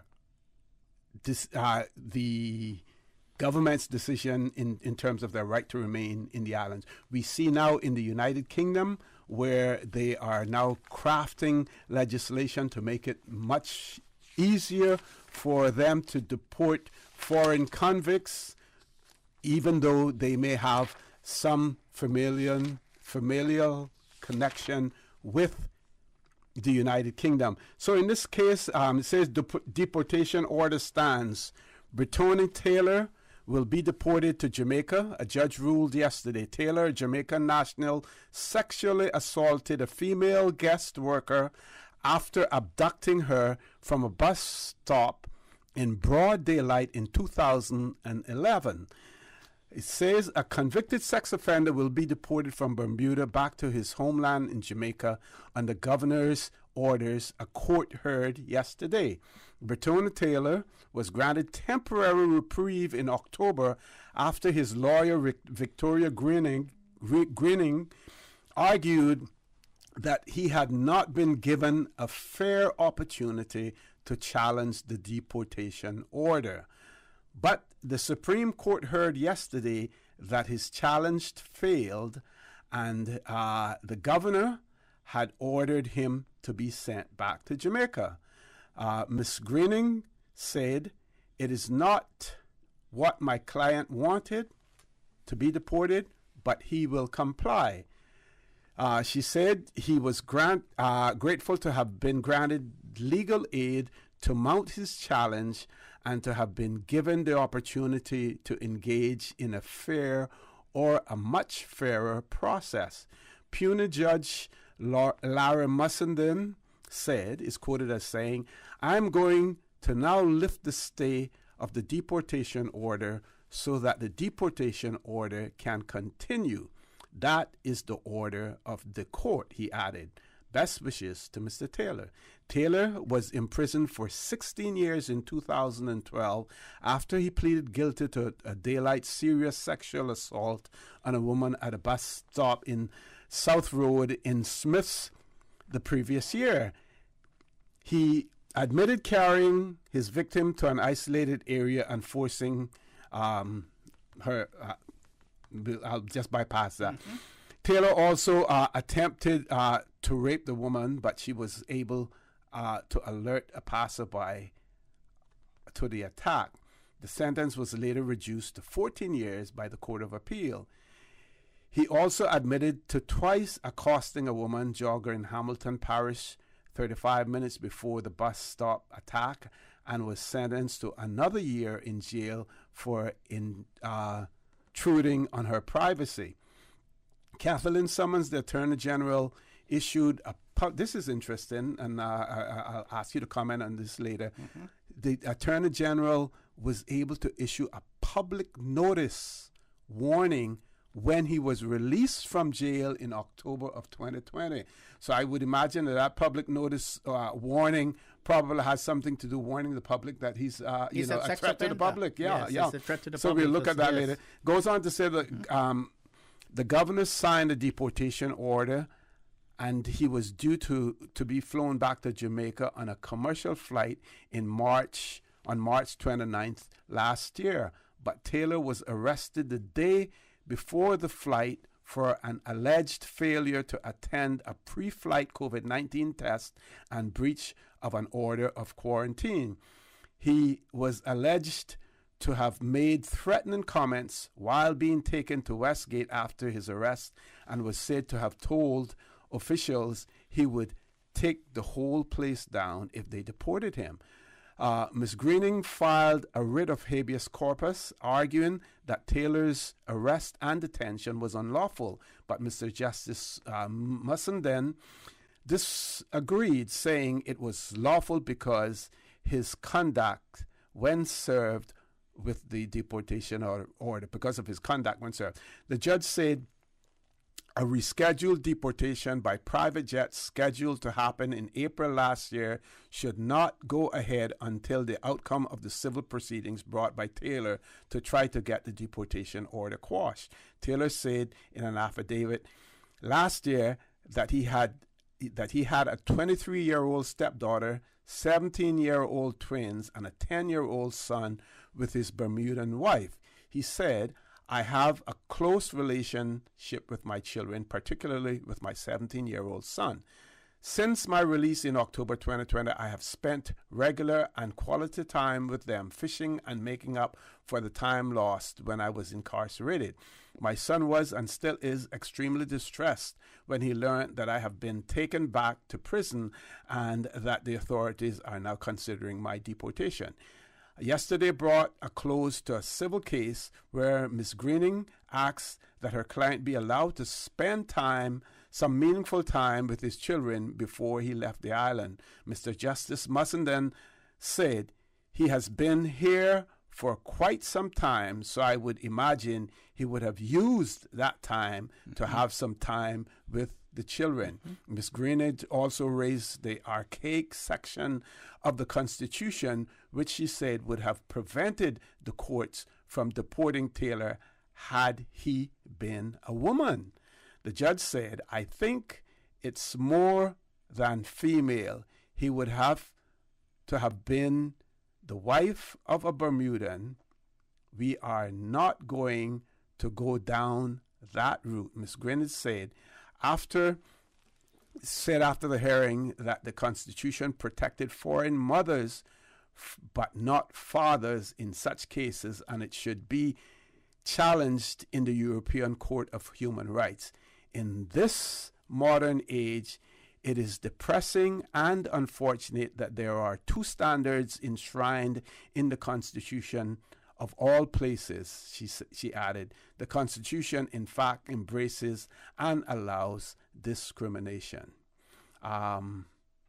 So that part is interesting as well. I've gone past my commercial break, and we do have two callers on hold. Hopefully, Doc, before the end of the show, you'll have an opportunity to comment on this particular case as well. Folks, please stay tuned. For the record, we'll be back shortly, and we will be taking your calls. West Bay, home to Barkas National Park, the touristy flair, a family community, a political powerhouse. From sports enthusiasts to car aficionados, affection for silver thatch rope. No matter how far you may venture, West Bay will always be where the heart is. Home will always be in West Bay. West Bay Pharmacy, caring for your home and your family. West Bay Pharmacy in Centennial Towers. Convenient, quality care is just around the corner. Thinking of getting a hybrid but don't know much about them? Vant Motors has 3 great reasons why you should own the Toyota CHR. Hybrids save fuel, run cleaner, reduce CO2 emissions, and even recharge their batteries while being driven. So there's no need to plug in your hybrid, making it both economical and fun to drive. And you don't have to replace your battery every 2 years. The CHR Hybrid is reliable, providing up to 1 million kilometers on the same battery and engine. Oh, and now you can save $2,000 off the Toyota CHR, starting at only $33,500. That's way more than 3 reasons. True, but the best one is that it's on sale now. Test drive the Toyota CHR today at Vant Motors, Walkers Road, while stocks last. As seniors, we owe it to each other to stay safe and healthy through this pandemic. Let's make sure that our COVID-19 vaccinations are up to date, including getting boosters, and be aware of your surroundings so that we can manage the conditions that make us more vulnerable. Remember, we're in this together, so do your part. Get boosted. You can visit www.gov.ky/coronavirus to learn some more. For the record, with Ort Connor. Initiating system. For information that matters. For the record, with Ort Connor. Continues right now on Radio Cayman. Good morning. Welcome back to For the Record. We have 2 callers on hold. We will take those callers. But I just want to say, for those of you who may be a little bit bored or questioning, why we're always talking about laws, we're doing as much to inform you as possible. We have a tendency to talk more about the things that we know about and things that we can offer explanations and solutions to, rather than just simply stirring up sentiment and not having answers for the things that we stir up. If we don't have possible suggestions for solutions, then I'm not going to really stir the pot. Let's go to the phone lines. Caller, good morning. Welcome to For the Record. Good morning, OC. Good morning. How are you, my friend? Great. Good morning, Doc, and Happy New Year to you. Good morning, sir, and Happy New Year to you, too. I spoke with OC many times before I gave him his New Year wish. The hospital. I had a stay there for a few days in 2019. And trust me, the treatment I got from them was second to none. Mm-hmm. It was, I honestly, I thought I was in a hotel. I'll be honest. From the treatment I got. And the doctors, especially Dr. Brown, oh my goodness, he's an awesome Yes, young man. yes, he is. And I've had recent, you would say, encounters there, because my dad, he passed away again in 2019 as well. And when he was there, it was the same scenario. There was no, it was just awesome treatment that he got. Again, I spent another few hours in emergency one day, and again, there was the same kind of treatment. So I don't know. I never had need for extra pillows or anything like that. But as far as the staff go, I can't say that I had one bad staff. Mm-hmm. That's good. That said, that was not really why I called, but after hearing so many, people talking about the hospital, I said I had to give my experience that I've had. Yeah, and the stories that we've been getting there are mixed. Some people have had bad experiences, others have had good experiences. Correct. Yeah. Correct. But why I really call is the traffic, or the bad drivers, or the crazy drivers, however you want to term them. OCF, I came down fairly early because I try to avoid the traffic.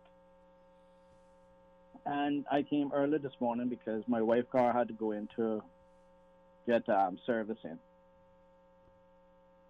I had to literally pull off the road twice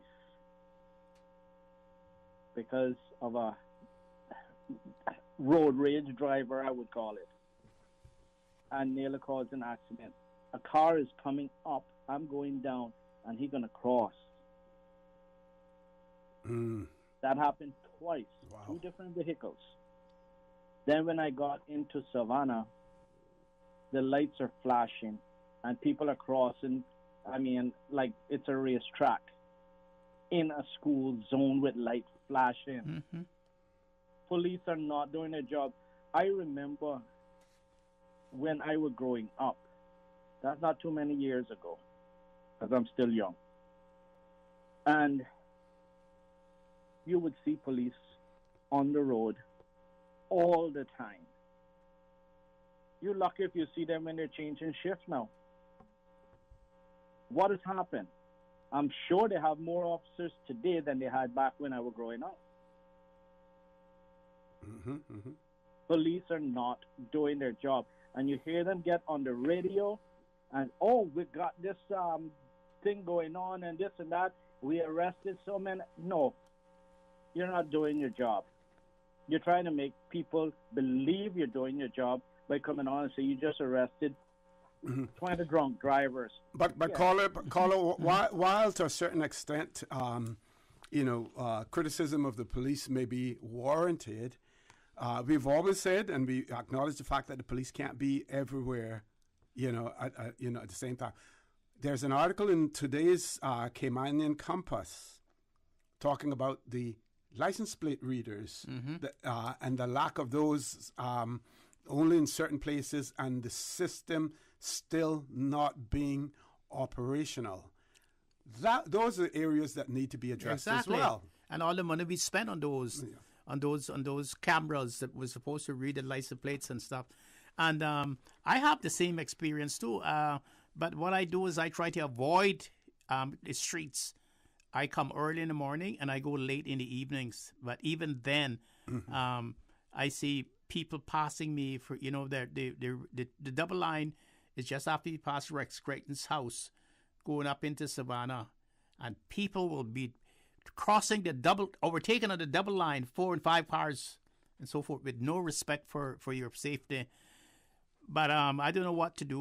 We have been on this radio. We have cried out and we have spoken about it and stuff, but there seems not to be any remedy at all.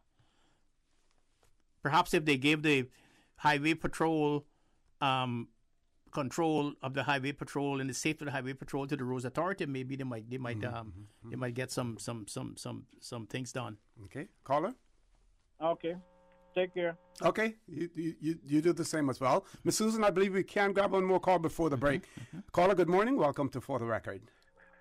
Good morning, OC. Hey, good morning, my friend. Good morning. As well as good morning to your esteemed listeners. Well, I every time I want to call, you say something which is interesting, so I have to begin with that. Yes. You say, I think Dr. Steve will be commenting in a moment, I believe, about this case where there's apparently discrimination between men and women. Yeah. Okay. Now, just a very quick thing. The country I originally come from had a provision in the Constitution which allowed men to bring in foreign women and automatically confer on them automatic citizenship. But the women, if they brought in a foreign husband, that husband did not acquire automatic citizenship. So the women's groups complained. This is like about 35, 40 years ago. Yeah. The women's groups complained. That's a remnants of British colonialism. Yes. Everything was in favor of the of the male. Yes. Exactly. You're so right about that. That's why, because that goes close to independence time. So what happened was the government said, oh, you want fairness? Okay, we'll give you fairness. So they amended the law to say that that kind of citizenship was totally abolished. Neither a man or a woman can bring in somebody to give them automatic citizenship. And of course, the women complained. They said, no, but this is not what we wanted. The government said, you wanted fairness, we have given you fairness, So, That's a good one.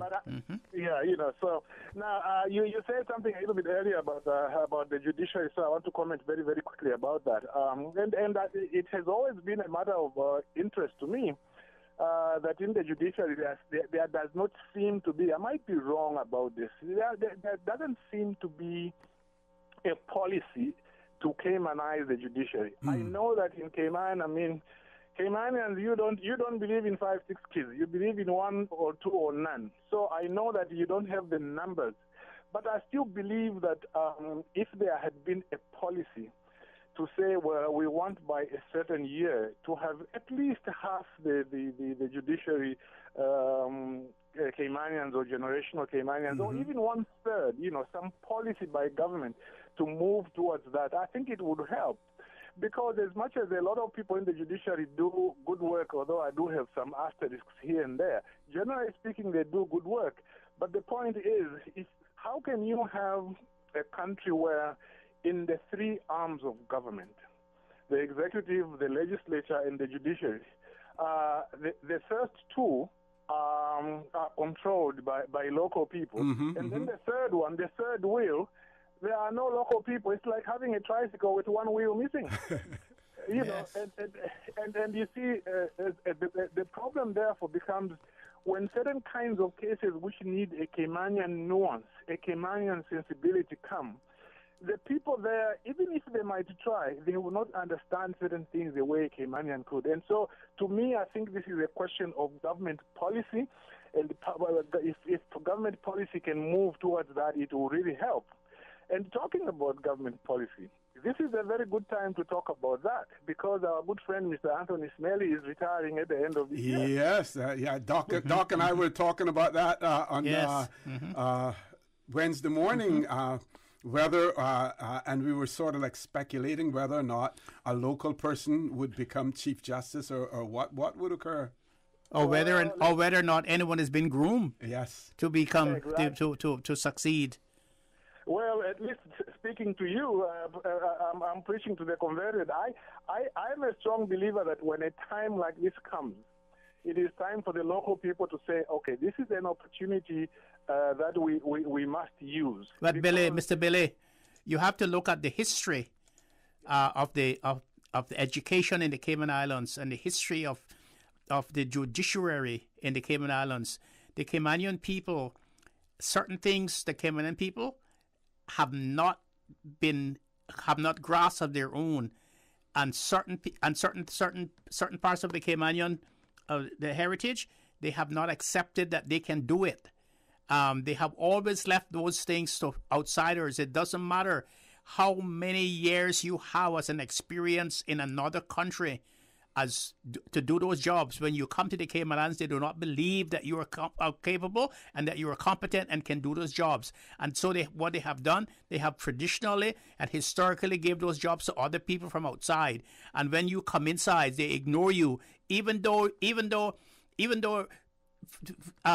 where you have come from, you have been the supervisor of those same people who they put up on a pedestal when they come here.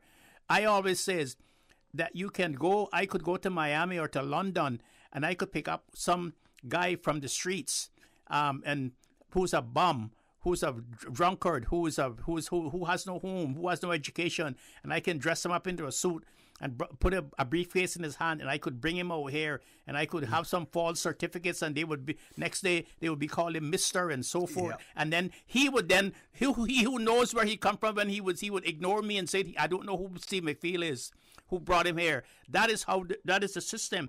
We have not gotten away from that, even though we have excelled in other areas. We have not gotten away from that. It is a tragedy that other countries smaller than we are, so are economy-wise and economically-wise, they have excelled above us, and they have produced scholars and things like that. We do not appreciate our people scholarship, and we do not appreciate professionalism of our own people. We rather leave that in the hands of other people.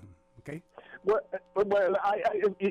it's good that this is coming from you, because me, as technically an outsider, that has been my observation. Mm-hmm. Okay, that has been it's a head thing, and it is something that I think even through your radio talk and everything, you have been helping to try and sensitize people to that, because we were told very often when somebody spoke in a certain accent and they came from a certain country and that's so right. forth, we were made to feel inferior. Yeah. That's right. That's right. I grew out of that a long time ago. And you see, the other thing about that is that when the kids are growing up and they see no Caymanian judges, like indigenous Caymanians, it grows in their head. It engenders that feeling in their head that they are not capable of doing that. It's almost as an unwritten rule. You are not capable of doing this. Only the other people can do those things. But let me close by saying this on the topic. To me, another thing that government has to do, there are certain issues which relate to the functions of the judiciary and the functions of the Attorney General, which are policy questions. And a lot of times in Cayman, you will find that even government doesn't want to do certain things regarding the judiciary because they say, oh, but this is for the judiciary. But that is wrong. Right now, for example, your own people in Cayman do not have a system by which they can complain about a judge. For 6 years, they haven't had that. And why? It is because the Judicial and Legal Service Commission has not drawn down the rules. The Chief Justice has not drawn down the rules. This is a matter which you don't leave to those two bodies. Government can make a decision to say, our constituents are suffering. The Constitution already gives people a right to be able to complain for judges. So we just want you to draw the rules, to be able to tell them, you draw the rules. I tried to pursue this with the Chief Justice. It wound up very acrimonious between me, the Ombudsman, and the Chief Justice. And practically, the Chief Justice said that he didn't have to answer the question as to whether or not any rules had been enacted. But let me close by this. You see, there are a number, when Mr. Smelly leaves office, I'm not talking about investigating anybody, I'm just saying whenever somebody leaves office, it's a time to regroup, to see whether you can find a Caymanian to take over, and also to see what has happened before. There are a lot of cases where your own Caymanians, I mean, I know a lady who lost $100,000. It was stolen. They complained to the Chief Justice. He did nothing. They went to the police. They did nothing. The person in the end even got status having stolen money from a local Caymanian, a prominent Caymanian, and nothing happened. But all these documents, these issues are not documented. You have to find out how many such cases were ever complained about in the last 5 to 6 years or even 15 years, and then use that as a way of moving reform to say we want accountability in the judiciary. Okay, we want to thank Billy for that. We've gone way over a commercial break. Folks, please stay tuned. For the record, we'll be back shortly. For medical lab services in Cayman, go straight to MedLab. For a full range of medical services, pleasant, clean and comfortable environment, no long lines and affordable fees, visit MedLab at the Smith Road Plaza. Open Monday to Friday, 8:30 a.m. to 5 p.m. and half day on Saturdays. Call 949-7331 to make your appointment. For medical lab services in Cayman, MedLab. Ask our professional team about the benefits of cutting-edge technology with MedLab's new state-of-the-art digital mammogram machine. Make your house into a home. Welcome to Brand Source Home Gallery, your source for premium products and a premium experience. We'll design and install your dream kitchen with crafted cabinets, complemented with elegant appliances. We'll fill it with quality houseware and cookware. Custom-designed closet and storage solutions organize and beautify any area. And with the finest bedding, you'll get a perfect night's sleep knowing Brand Source Home Gallery has everything you need to make your house a home. Your Radio Cayman 6 p.m. news, Monday through Friday, is brought to you by Logic. Your life connected. For the record, with Ort Connor. Initiating system. For information that matter. For the record, with Ort Connor. Continues right now on Radio Cayman. Good morning and welcome back to For the Record. It's my pleasure to have in the studio with me this morning Dr. Steve Macfield. One of our listeners had a question in relation to naturalization, and they said they're asking about the process of naturalization because they have applied for naturalization. I would imagine that they mean naturalization as a British Overseas Territory citizen. Almost 1 year ago, I have been living in the Cayman Islands for over 17 years, and this is my home, my wife, and my daughter. They're from the Cayman Islands, but my naturalization is taking so long. I would like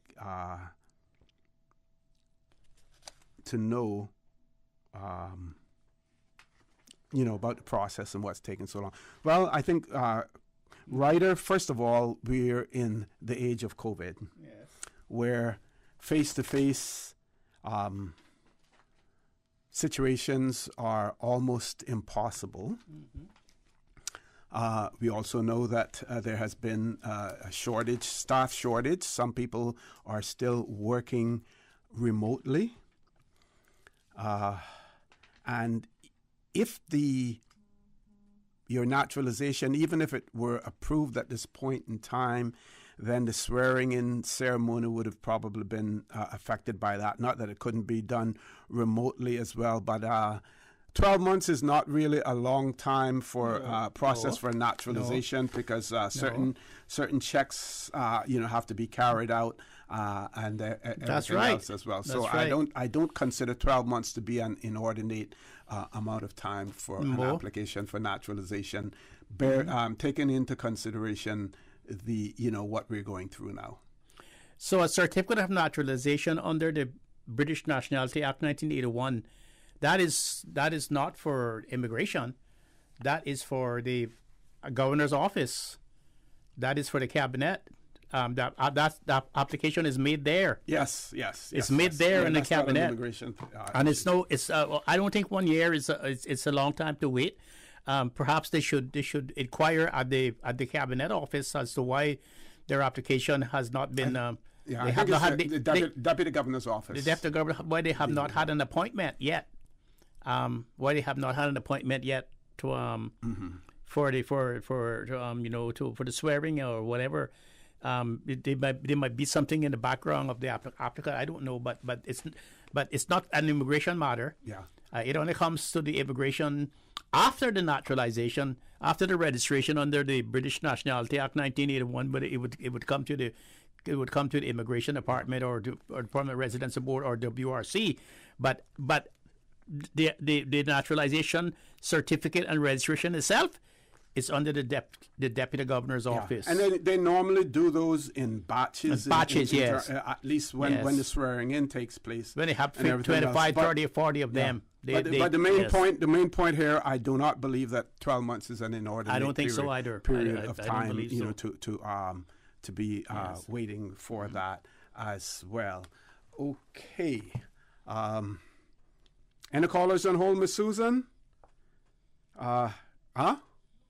No calls. Okay, I believe I have a WhatsApp here that I'm going to look into real quickly. Okay, we had one of our good friends, but they had to drop the call because they couldn't stay on hold any longer. Okay, anything you want to talk about, Doc? No, I just want to talk about. The case in Bermuda. The case in Bermuda. Yes. And the fact that the suggestion was from the lawyer about going to the European Court of Human Rights. We've had cases similar to that here, not exactly like that. We have cases where people have been convicted of offenses and deportation orders have been made against them, and they have challenged the deportation order by invoking Section 8, Article 8 of the European Convention of Human Rights. They have gone to court, and I know the case. I can see the facts of the case right now. And the judge here has said that has ruled against the deportation order under the grounds that the deportee has the right to family life. The deportee has the right to family life. After the deportee came out of prison, they got married to a Caymanian woman and has a child. And the court here says that person has the right to family life. Well, now whether that is right or wrong, I don't know. But it seems to me that under certain circumstances, when a country wants to get rid of a person and send them back to their own place, that is something that is very, very serious. Unlike Bermuda, our courts have said that the deportee has the right to family life. in the circumstances in which he applied. I don't know if it's the same. If the courts would say that, if the facts were the same as in Bermuda, because in Bermuda it seemed to me that the facts were quite different from the facts in Cayman Islands of the case. But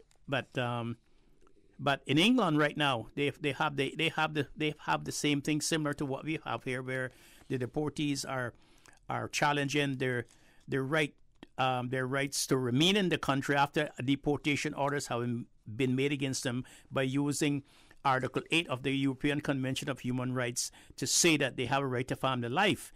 Now, the British government now has that a bill before Parliament, which they are amending their Civil Rights Act in the United Kingdom to take that right away from them, and they're also amending the procedures for judicial review, because the British government is saying that the judicial review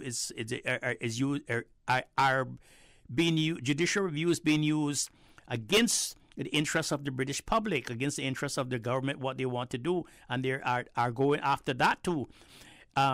Those bills are now before Parliament, and I think one of those bills are in the House of Lords, waiting to be debated there. I don't know what's going to happen there, but I'm sure that if the government in the United Kingdom is changing their Civil Rights Act, their Bill of Rights Act, and what the main amendments to that is that they are not going to follow the European Human Rights Act's legislation in Strasbourg, and they are not going to follow those court decisions as being precedent. They are going to say that they do not apply in United Kingdom, and so I am looking forward to the fact that once the United Kingdom makes those changes here, our government will have to make those changes too, as part of the conformity with what happens in the United Kingdom, because if things go to the Privy Council from here, some of the people who will hear the matters are in the Privy Council, where it's also in the House of Lords, and I know that I know for a fact that our government is looking after those changes to see how they're going and how they're going to affect us in the Cayman Islands. Right, and not only that, if there are standards that we want to achieve that the UK is seeking to achieve now as well, then if they're able to achieve those things, like the ability to deport persons despite the fact of family connection, then they should allow us to amend our legislation to at least be in conformity with theirs. We shouldn't be allowed to do anything less than they're allowed to do there. And that is why I think that those who believe that we need to have a stronger stance when it comes to some of our immigration legislation vis-a-vis foreign nationals, that once we see the UK has adopted it, then we amend our legislation, because they're going to be hard pressed to not assent to legislation that we make if it's similar to what legislation that they have in place. Yes, I agree with you, and I can say I know as a fact that our government is looking at what's happening over in the UK. They are looking at what's happening over the UK now, whether they will fall into line with what the UK is doing. That's another matter, because that's a political matter that has to be decided by our legislature, our government, and I'm looking forward to see what's going to happen there. Okay. This person wants to know. He says, can you address whether a work permit holder is allowed to open a quote-unquote side business in another type of industry from the one they are working in? Is this allowed under our immigration law? Well, first of all, if you are a work permit holder, no matter what category of employment you're in, you cannot have a trade and business license if you're a non-Caymanian unless you were to apply for a local company's control license, which has a lot of ramifications and usually not done on a personal basis, but more on a corporate and a professional basis to do a particular thing. Now, what this person may be referring to is the fact that they have a work permit, they're a work permit holder, but they're also a business owner. That's different. Yes, that's completely different. Now, they may have a work permit, enter into business with a Caymanian, who's the majority, so-called 40% right? shareholder. Yes, who's the majority shareholder, and then apply through that company for a work permit to work to also be an with that or company to be or a whatever. partner or to be whatever. And I make note of the fact that an application can be made. There is no guarantee that it's going to be granted, but an application can be made. Doc, we're going to take the last commercial break, and when we return from that, any topics that you want to cover, any questions that we haven't covered yet, because we've closed the phone lines off now as well. So, folks, please stay tuned for the record. We'll be back shortly. For medical lab services in Cayman, go straight to MedLab. For a full range of medical services, pleasant, clean and comfortable environment, no long lines and affordable fees, visit MedLab at the Smith Road Plaza. Open Monday to Friday, 8:30 a.m. to 5 p.m. and half day on Saturdays. Call 949-7331 to make your appointment. For medical lab services in Cayman, MedLab. Ask our professional team about the benefits of cutting-edge technology with MedLab's new state-of-the-art digital mammogram machine. It's that time again to empty your coin jars and piggy banks. So Cayman, dig deep and give from the heart. Your loose change may not seem like much, but together as a community, we can use it to make a huge impact. Meals on Wheels is celebrating 25 years of serving the community, and you can help us to provide a hot meal to some of the most vulnerable members of our country, our seniors. And now, more than ever, we need your help to meet the increased demands. Whether it's jangles or foals, donate what you can when you see the Meals on Wheels volunteers stationed around Grand Cayman on January 28th and 29th. Join Cayman Islands Meals on Wheels, Davenport Development, and Radio Cayman in the fight to end senior hunger in the Cayman Islands. Visit www.mealsonwheels.ky or call 769-1974 to learn more. For the record, with Ort Connor. Initiating system. For information that matter. For the record, with Ort Connor. Continues right now on Radio Cayman. Good morning and welcome back to For the Record. In the studio with me, Dr. Steve Macfield. We are on the last leg of the show this morning. I want to remind you that the members of the Seafarers Association are on Linford Pearson Highway. I'm not sure if they're still there now. It's almost 10 o'clock, but they were there earlier selling tickets for the 2022 calendar. And they produce beautiful calendars with many, many reminders of Cayman and seafaring as well. So please, if you can, patronize them. If they're not there, then you can go to the Seafarers office. And that's on the road. I'm not sure what it is called now, whether or not it is still Shamrock Road or what, but the old road where the Red Bay Primary School is. And the turnoff, just before you turn off to go on Marina Drive, they're located there. Stop in there and support our Seafarers Association. Also, if you're in the vicinity of Foster's countryside, our own Miss Anita Khan is there.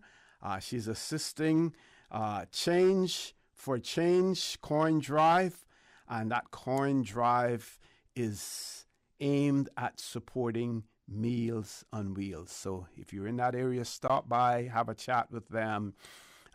If you have any coins, drop them off as well. But I'm sure that they will accept paper if you don't have coins also. So, Doc, over to you. So you remember earlier on one of your shows here that we were talking about Mr. Justice Sykes, the Chief Justice of the Jamaica, when he was saying that they want jury trials. Yes. Well, I just want to let you know, and let your listeners know, that the United Kingdom is looking at that too. Some of the reforms in which the United Kingdom is looking after, including the Human Rights Act that is now 20 years old in the United Kingdom. They're also looking at the right to jury trials. They're looking to reform that, whether or not they should continue the right to jury trials in the United Kingdom. They're looking at that. And just to because this thing is very there here, and it's very relevant here. They're also looking to prevent foreign offenders in the United Kingdom from abusing the rules around the right to family life. They do that, as they have done in Cayman Islands, by relying on Article 8 of the European Convention of Human Rights. That is how they're challenging their deportation orders, and they're looking now to prevent them from claiming that Article 8 of the European Convention of Human Rights, where it says the right to family life applies to the deportation order. They're also looking to reform the freedom of speech in the UK, because not everything you say should be actionable. In the UK, there's no freedom of speech. They say there's an old axiom that says you publish and be damned. In other words, publish and we'll see if you see whether you owe somebody some money. They're also sharpening the powers, making the European Supreme Court supreme rather than Strasbourg Court, the court from the Strasbourg. So the ultimate judicial decider when it comes to interpreting the European Convention of Human Rights will be the UK courts and not the courts from the European Union. And so it's very interesting to see how all of this affects us when it comes down the pipeline. And I know that our government is looking at all of these things now very carefully, because it seems to me that if these things happen in the UK, we would not be able to have laws that would be contradiction their laws, and perhaps, like you said earlier, if we try to pass laws that would be contradictory to their laws, they would probably be disallowed by the Queen's representative here, and when the law goes there. Now, I believe the Minister for the Overseas Territories is still here, and you heard me on Wednesday talk about the fact that the journalists, those who would have gotten the opportunity to question her, those are some of the relevant questions that would be posed to her in terms of the legislative changes that they're seeking to take place in the UK to help to protect the people of the UK, to protect their borders and everything else. When we are facing similar challenges here, maybe not to the extent that they're facing them over there, but we're still facing them. How amenable will they be in terms of assisting us and in ensuring that we're able to do the same thing here in the Cayman Islands? Well, that is something that's there to me too, the protection of our borders. I always say that our borders should be corked up, so it should be tight like a cork in a bottle, so that you don't get out of here or come in here unless we know. Because you remember our governor said some time ago in one of the news conferences about COVID that perhaps COVID had come into our borders by a leak in our borders. You remember that? Him saying that. He didn't put it in those words, but he put it in words that say that COVID came in by canoes. Well, we have that problem here, and then we have that problem here. And as the world gets smaller, as far as the ideology is concerned and economic benefits are concerned, where people are moving from one border to the other for economic benefits, we are going to be challenged more than we are challenged now. And then we need to do something about that.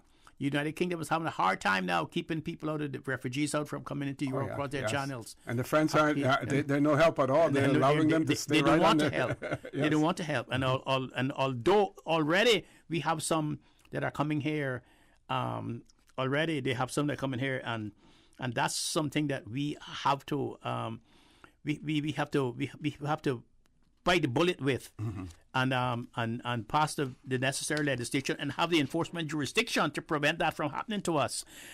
One of the questions I would have liked to ask the lady who's in charge of the overseas countries and territories from the UK is what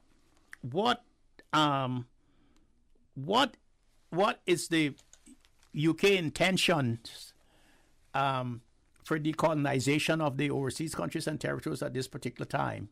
That's what I would like to ask. What is the intention of the United Kingdom?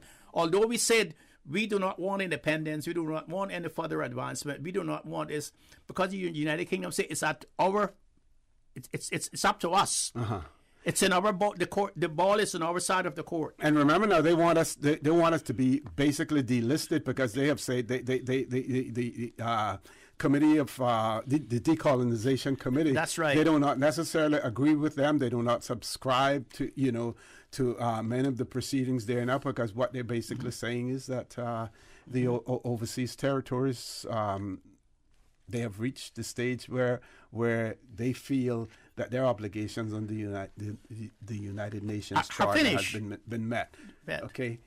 Doc, I want to thank you very much for for being here Wednesday and Friday as well. Thank you very much, folks. I want to thank you for allowing Radio Cayman and, by extension, For the Record, into your homes, into your vehicles, as you traverse the busy roads of the Cayman Islands, into your places of work, wherever that may be. I also want to remind you that we are our brothers and our sisters' keepers. There is someone out there who's less fortunate than we are, and I ask you to extend a helping hand to them. If you can't do that, then you can donate to Worthy Charity, or today you can help the Change for Change people. They're at Countryside until 10 o'clock, but it's after 10 now.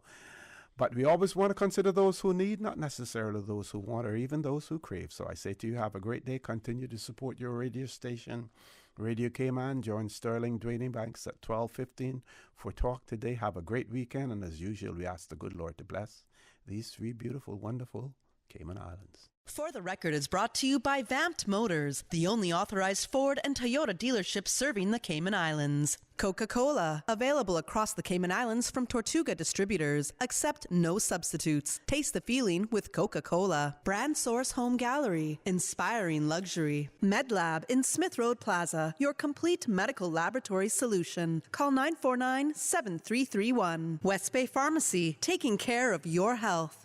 You are listening to Radio